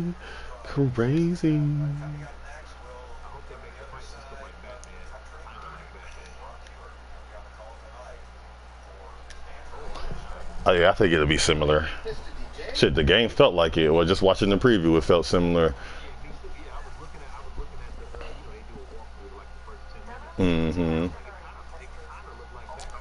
God damn. Oh, there we go. About to say, they make it so damn difficult to get to motherfuckers' courts this year. Like, how did y'all take it? How did they take it out the game? You can invite the nigga to a server. You can invite the motherfucker to a squad, but you can't show it to this nigga's, what's his name? Batman, Superman, and Wonder Woman. The kids for Halloween.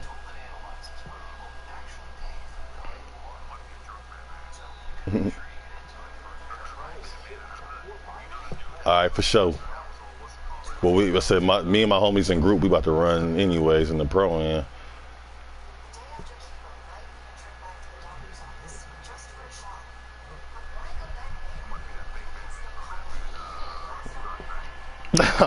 The one that Batman had to save.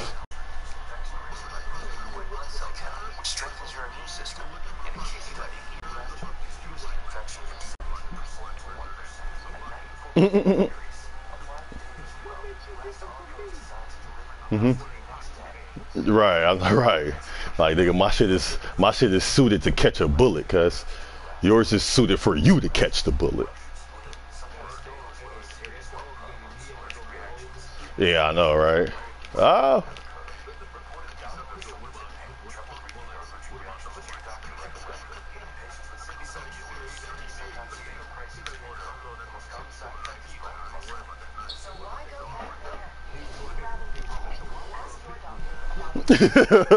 Right, yeah.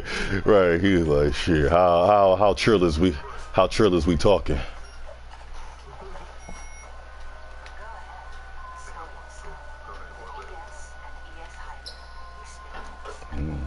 can shoot a little bit.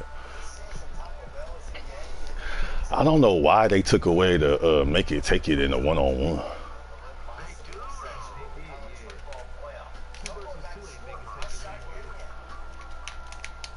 Hell no, it ain't.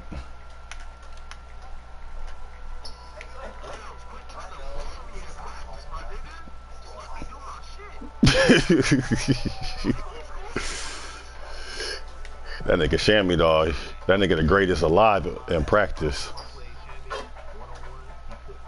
Oh man, that first day of practice was the worst. At level 60, nigga, everybody was giving me all types of buckets. Shit was irritating.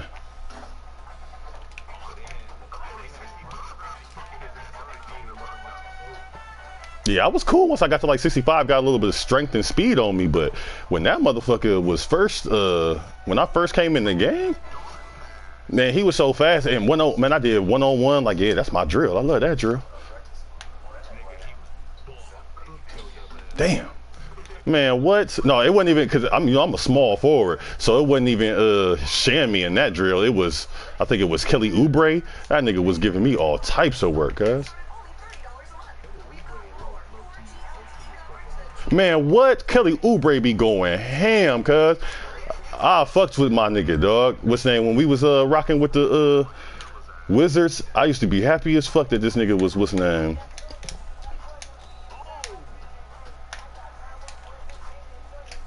I was happy as hell when that nigga came in the game. I was trying to get my lineup to be John Wall, me, fucking, what's his name? John Wall, me, Porter, and him, and Morris. I was trying to get us to be little as hell. Like, fuck it. We ain't getting no rebounds anyways. Might as well be motherfucking short as fuck and give up the same amount of rebounds, but have a whole lot of more athleticism and scoring. He do it too much. I like hard ass dunks. He do too much. Wide arms. For you to block that shit, Blake. Ah, come on. I was about to say.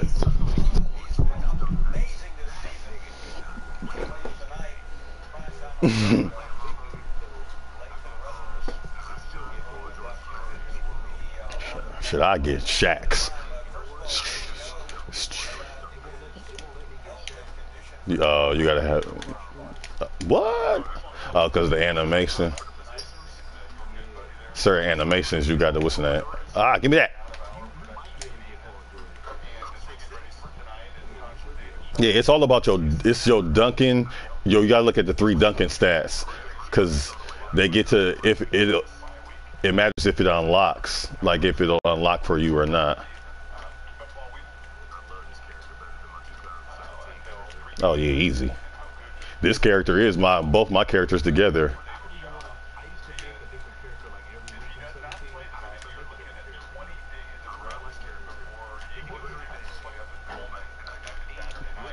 Motherfucker.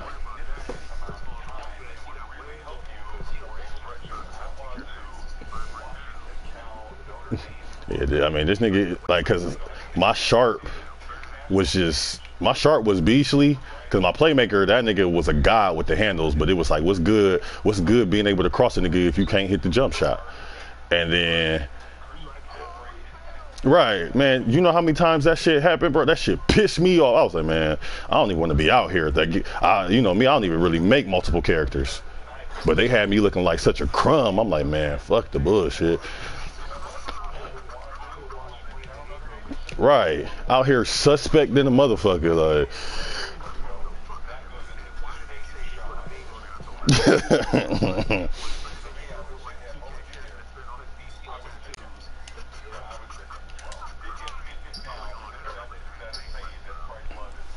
They ain't lie though. That nigga went straight to the tattoo shop. Alley-oop tattoos.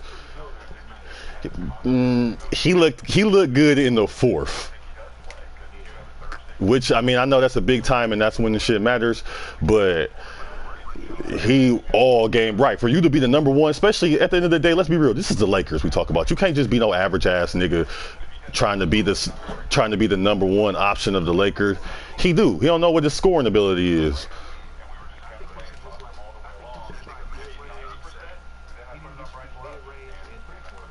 Yeah, he should.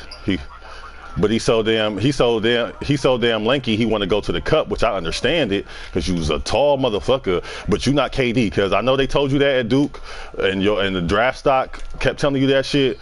But you're not motherfucking KD, my guy. It's never gonna happen for you. Like when they told KD he need to get the weight, they was talking about you. They just ain't know you was gonna come along. That's all it was. You need to get you some weight, my nigga. KD don't need that shit. And not to mention KD is legit. KD's a legit 7-footer. Yeah. And not to mention he's making retarded shots on a regular basis. Like that damn shot he hit on Bron, that's part of his damn repertoire now. He just did that shit last night. He do that shit at least once a game now. Like that, he was talking.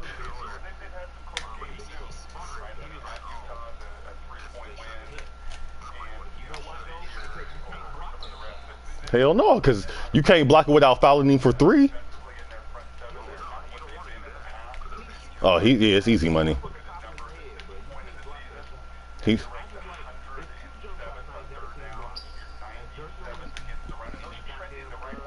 KD's runner and Jordan's fadeaway.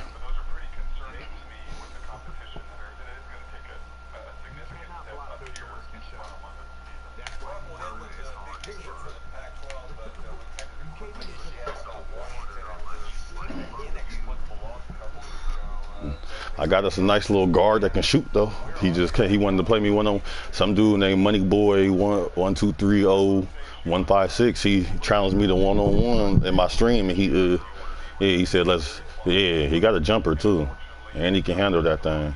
He only at 81, but he listening. He out here though, for sure.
Oh shit! This nigga started a 3-on-3 with the computer. I know he's probably like, "What the hell is this nigga doing?" This is hard.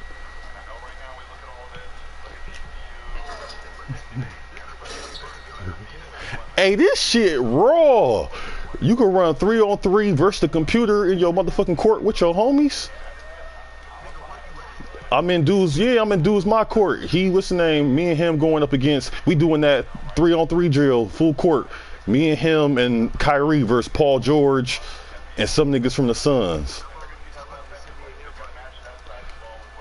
Go to my I said join me and then go to the what's it called? Go to the elevator and you should see his name. You should say his name. Yeah, it'll be Money Boy. Oh,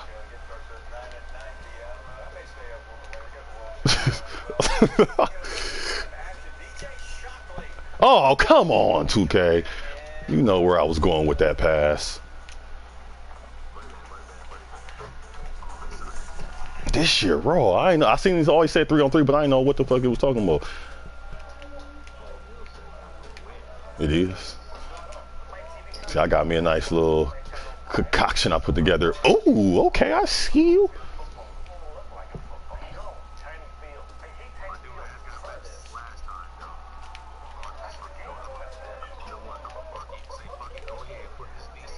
Oh, man. Saving for sure. Wait, his Kyrie is on the Kings? What the fuck? Oh, because he on the set. Well, no.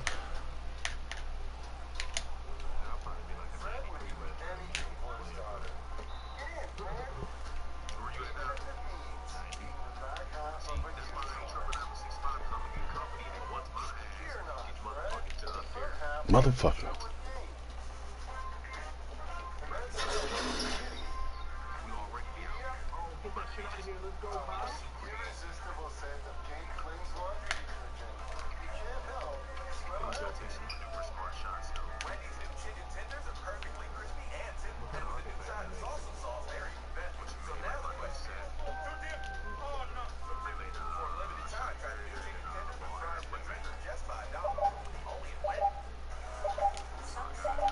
Ooh, good shit.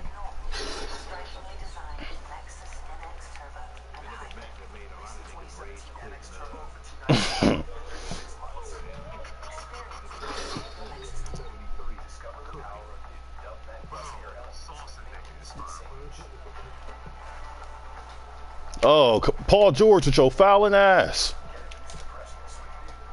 Man, what? Who the hell is D Jackson? Oh yeah, you gotta pay attention to the ones that you got put them into.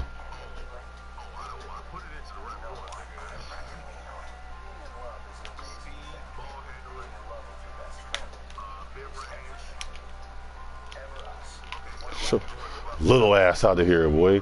It don't say, well, not, it shouldn't say me, it should say him, but you're not his friend, so what's name? But after we finish this up, I'll have him invite you. I'm pretty sure it's almost over.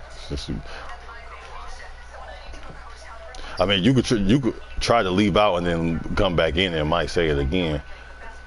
But I think for his name to pop up, you might have to be on his friends list.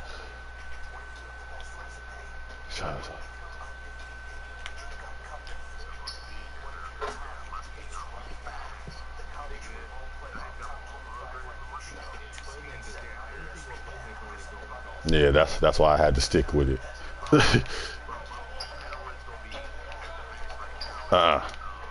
Good board.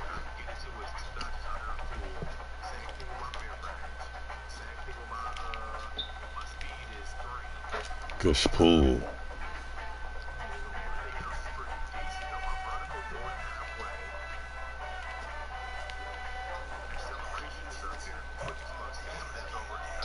Ooh, goodie.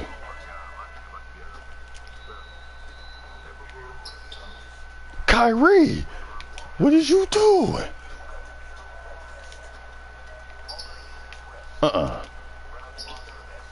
Get that shit out of here. Who the hell is D Jackson? No, he ain't cooking me. He just, like, this nigga just, I done blocked this nigga twice. He just keep getting the rebound. He only like 5'11". Like, who is this nigga? This must be a rookie in his thing. Come on, Kyrie, hit that. God damn it, Kyrie. Okay, here we go. Bitch. Could well let you come where I'm at?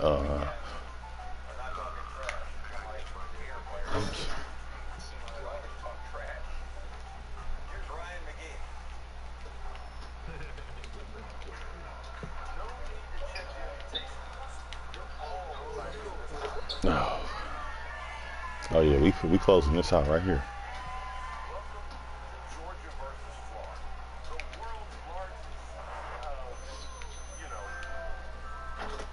Good shit.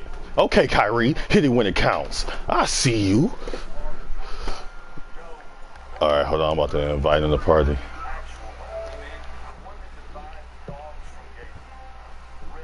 Where we at? Are we at the 325?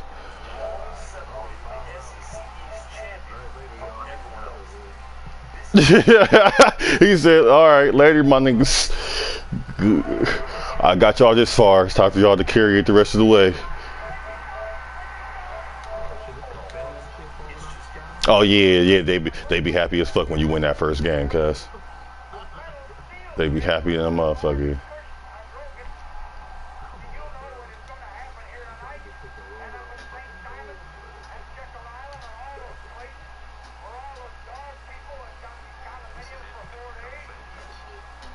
Right. Why is that? Oh, because that's the character I made for him. Shit. Luckily, that ain't part of the contract because I'd have definitely got fined. Because I ain't cleaning up shit.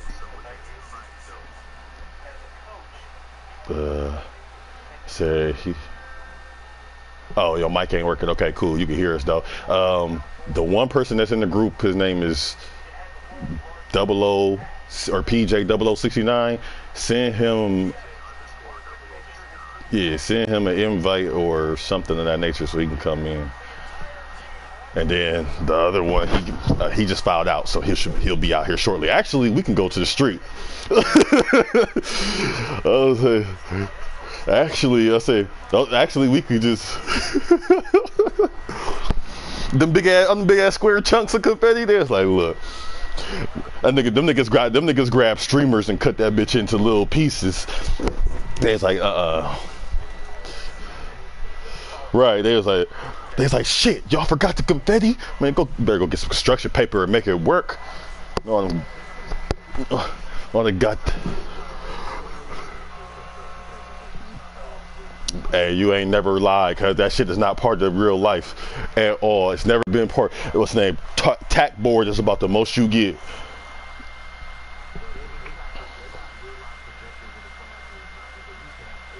Yeah, what's the name? Technology.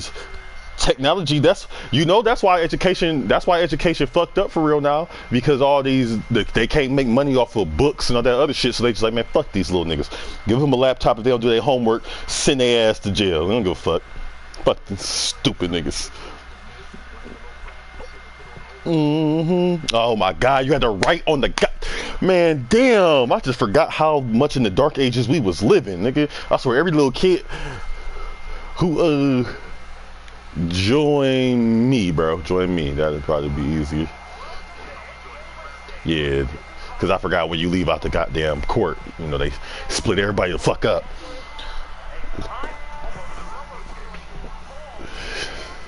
They be tripping. Like y'all niggas, it must be rocket science. If they weren't so busy with putting in these goddamn events every week and just would like do shit a monthly event. How you got Annie Up, Ruffles, and Mountain Dew all going at the same time?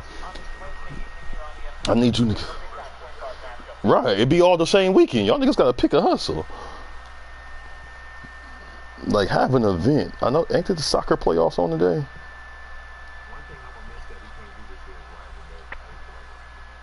Rival Day was dope. That was dope because that was the only time Park actually was fun.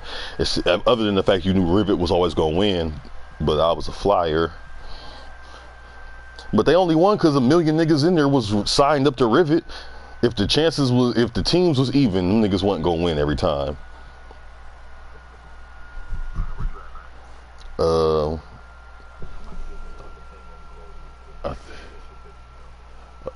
Yeah, I think that's you right there, P. I said, I see you right here. Nigga, you need to go get you some damn shorts, cuz some hot ass sweatpants.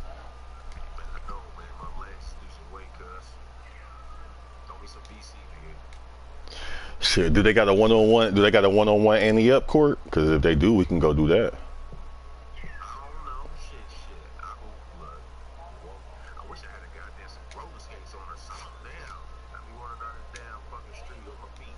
Well, you're supposed to get a skateboard at one point in life, but they said that the skateboards is glitched. Yeah, it's skateboards. Well, it ain't, because you get it at 92, and I don't see nobody rolling around this motherfucker.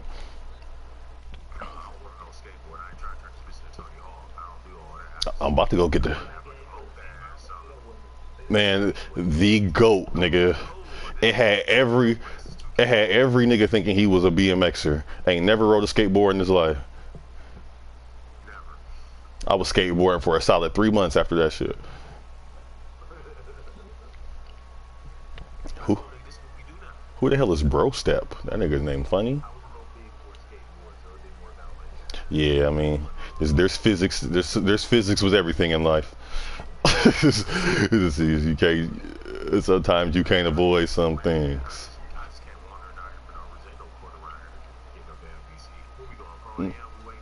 Yeah. No, it's a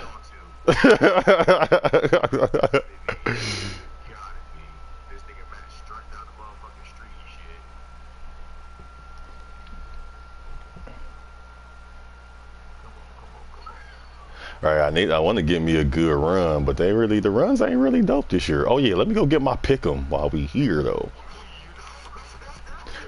All right, go. Let me collect this paper. Celtics had to get it. Yeah, yeah, they came back. They came back in the fourth.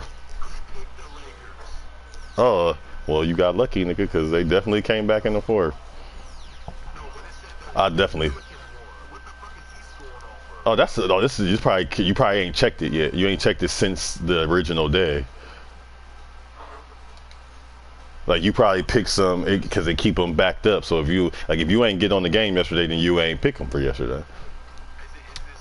Ooh. Yeah, but you got to pick them every day, or what's the name?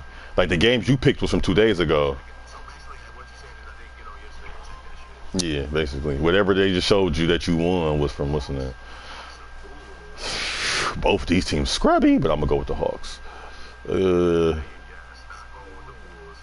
Bucks and the Celtics, yeah. Giannis been on some bullshit. No, man, fuck him. I'm going with my nigga. I'm going with my nigga Brown. Grizzly. He did. You remember Giannis? Kobe challenged him to be the MVP. Pelicans so sorry, dog. I'm taking them. They sorry. They sorry, man. Pelicans versus the Kings, but the Kings look good when you watch them. They just keep losing, but they look good. They look good as hell losing. If that make any sense. Hold the fuck on. How we doing Bucks? How we doing Bulls and Hawks and Nuggets? How many days we picking, big fella? Hawks and Nuggets. You gotta go Nuggets. Hawks ain't got nobody. Oh, Knicks and Nets. I gotta go Nets because even though I'm a Knicks fan, I'm not retarded. I mean, after all this Nets winning is not good though, because the Cavs, I ain't no Cavs fan, but them niggas need the Nets to be sorry for that third pick to end up being Michael Porter. Him doing all this winning and overachieving is not for real. He funny for that. I've been salty too though. We lost to Brooklyn with no D'Angelo Russell. Granted, their team is a lot more respectable than I thought it was when I looked at the roster. What's that? Like when I seen that they had. Yeah, he definitely a defensive monster who can slash his ass off. His jumper really kind of broke, but he cool with everything else. Then, motherfucking though, if you got Russell at the one, you got Allen Crabbe and DeMar Carroll. Them is two solid D and 3 guys to have on your team.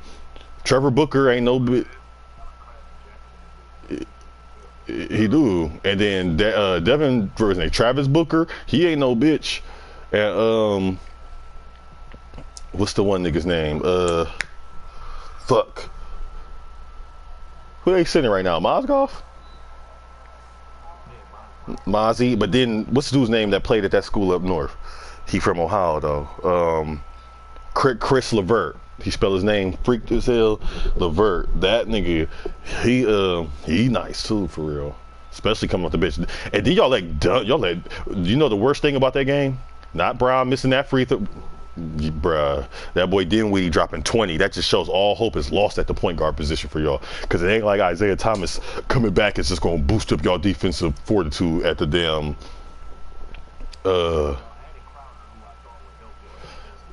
I mean, this is the thing though. I kind of overstated that because I had to think about it though. Them niggas weren't playing no defense last year going into the playoffs. So Crowder is the only nigga playing defense this year.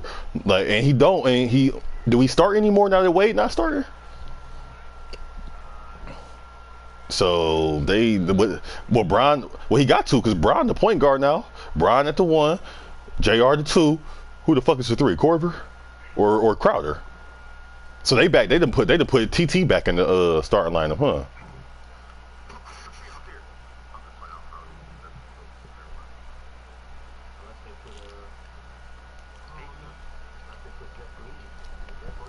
Oh yeah, Jeff Green. They can put him out there. But I mean, he playing the best he has since Georgetown. And I used to rock with him when he was on OKC, and I thought he was gonna do big things in Boston. I thought he was gonna do big things everywhere. I was that nigga on his team, like every time. Oh, he in Boston, he got scoring threat they missing. Oh, he in Clippers, it's gonna be a better fit with Chris Paul. Oh, he in Memphis, they been looking for a scorer for years, nigga. Orlando, they ain't got nobody. It's time to turn up. Then they went back to Boston. I'm like, oh, I'm done. I'm done, Jeff. Right.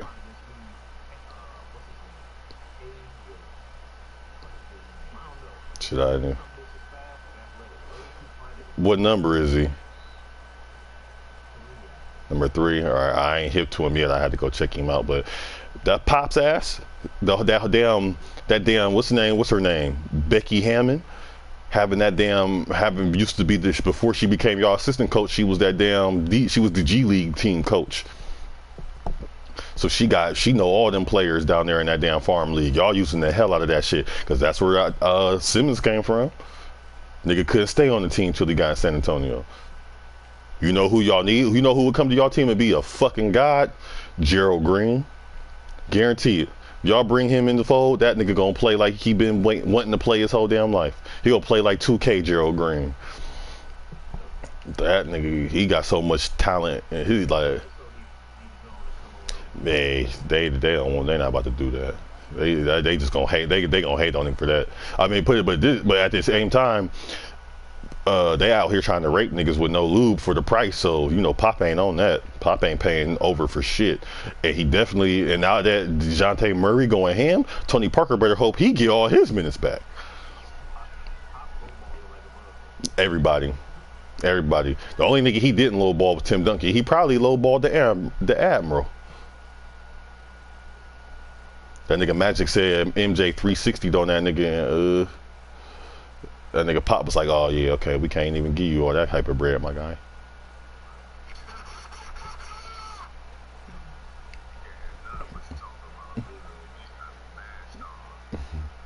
Oh, it wasn't even a dunk, it was a layup. That nigga Magic said Jordan, well, he said he fucked up by going over to Jordan before the practice. It was like, yeah, they said you next up. I don't see it though. And nigga Jordan said, Lil Jordan looked back at him and was like, okay. Gave the nigga the, right, man. He said that nigga jumped in the air. He wasn't even doing it to him though. He was doing it to everybody. And, don't. Yeah, that nigga said that he jumped in the air, hung there, did the 360, switched his tongue from the left to the right side, and then when he got through the 360 and seen that David Robinson was still there, he just hung there in the air because he knew that nigga had to go down, and then made the layup. I'm like, man, what? This was the Olympic. This was Dream Team practice, mind you. Right. This wasn't no play. These are the best niggas on earth at this point. That's because they stupid. They don't respect him enough because, let's be honest, he was boring. But he was just the most efficient nigga ever, though. but when it comes to David Robinson, they just ignorant. Like that nigga he was big as fuck. He cocked diesel. That nigga, he had all the morals in the world for you because he was straight out the Army or Navy. He was straight out of one of the academies, and that nigga will yam on your shit. Yam on your shit. He used to run the goddamn court like a motherfucking gazelle. He was red. He was running down that bitch like Brian. He was the first big motherfucker. Man, that nigga. Yeah, easy. Yeah, he had that old school skill. He like a DeMarcus Cousins now. He had these niggas, or what's this shit called? Modern day skill set, but he still had his time period skill set. Like I can go to back to basket. I can give you a shimmy, bank shot. Oh, well, shit, you knew he was gonna be strong. That nigga looked like literally came in looking like a soldier. Oh yes, in the 70s. Yeah, and in the 70s. Most niggas, yeah, when that Devin Booker shit came out, niggas was like, David Robinson scored 70. David Robinson, who? What year he play in? Man, go to hell. Go to hell. Right, like go to hell. You didn't see the Spurs win the championship against the Knicks. I know you watched it because everybody thought the Knicks was getting a championship that year. Like nigga, you right, and you know you seen it because you was at least asking why the hell did the Spurs have pink, orange, and pastel as they mascot color on the middle of the court, even though they always wore black, white, and gray. So you know you seen it, and you knew you was asking questions about the goofy ass color choices. So you know you seen David Robinson. Was Avery Johnson there, or was that the second ring? Oh, I forgot about him. That's OG. That was the first Bruce Bowen. And see, that's why y'all niggas is retarded. Y'all just replace niggas with the same nigga. It just be his neck, like Kawhi Leonard is the small version. It's the small forward version of Tim Duncan. Tim Duncan is the power forward version of David Robinson. They got different personalities and shit, but them niggas is the same thing, consistent and will dog your shit. Timmy just took it to the next level. That nigga Kawhi out here got the Mamba mentality. Nobody. The nigga don't talk. How do you know he was good? Shit, you like this nigga Andre Robertson at best. This nigga done turned into something retarded. It shows you just how different the league is, because last year he was an MVP number player, 25 with hit 25 points a game with his defensive ability and +5 in rebounds and +5 in assists. No, my bad. What is it? 5 assists, 4 or 5, something like that. Right, he finished second, but it just be invisible as hell. Like he just didn't nobody know this shit happened.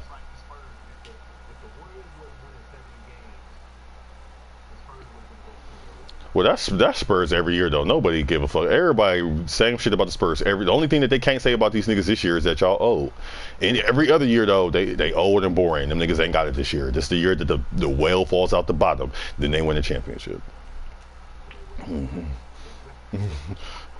Every year you say these niggas is done, they win the championship. Yep. Shit, trust me, because I was one of them. Well, the first year I was, they done. Ain't no way. It's Brian, nigga. Brian.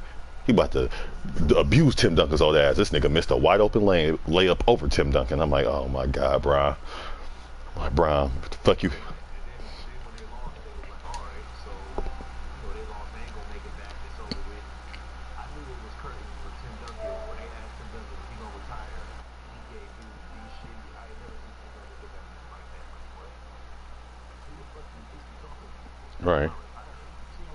Right, he's like, nigga, I'm going back and getting this ring. Can't nobody stop us. I think I just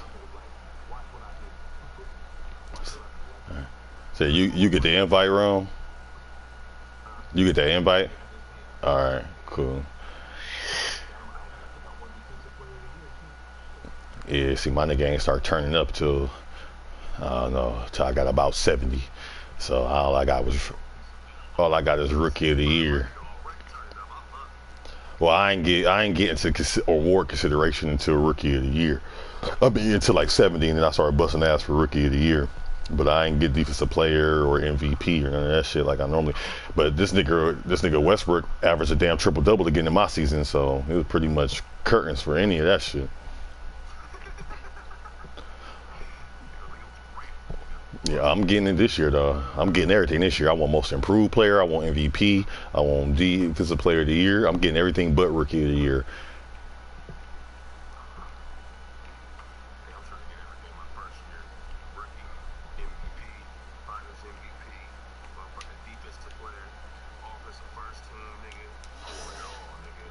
I want it all. Brand new socks and drawers.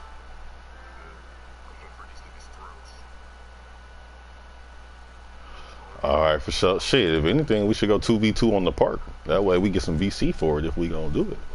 I said you heard. Money Boy, he said he wanna run 2v2 after we get done at my court. But I'm like, shit, we might as well take that shit to the park and get that VC out of it. I mean, I don't give a damn about no what's the name, about no park record. I only care about that that team record, that team pro-am, Johnny.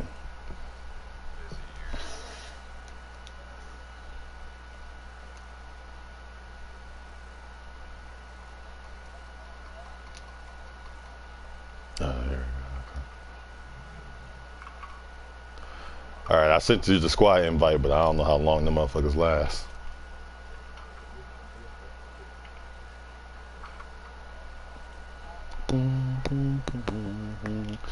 Oh, 2K out here tweaking. They need to update their shit. They got my nigga John. They still got my billboard over here say get your ticket now, Hornets.com, but it's got John Wall on the billboard with his Wizard shit on. Cause it's got the right email or the right what's that shit called, website, but the whole wrong team. My 2K18 cover still got motherfucking Wizards jersey on. Pulled a Kyrie on them niggas.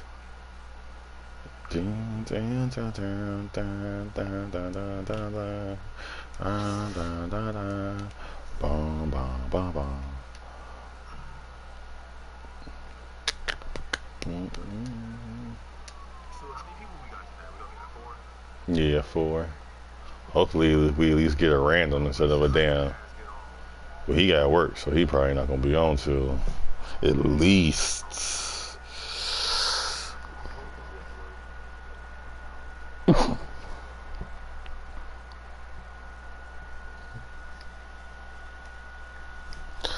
He's supposed to get off. He might be getting off around now. Let me get off of here, off the broadcast, so it don't be fucking up my what's name. Oh yeah, no, I feel you. I said you heard.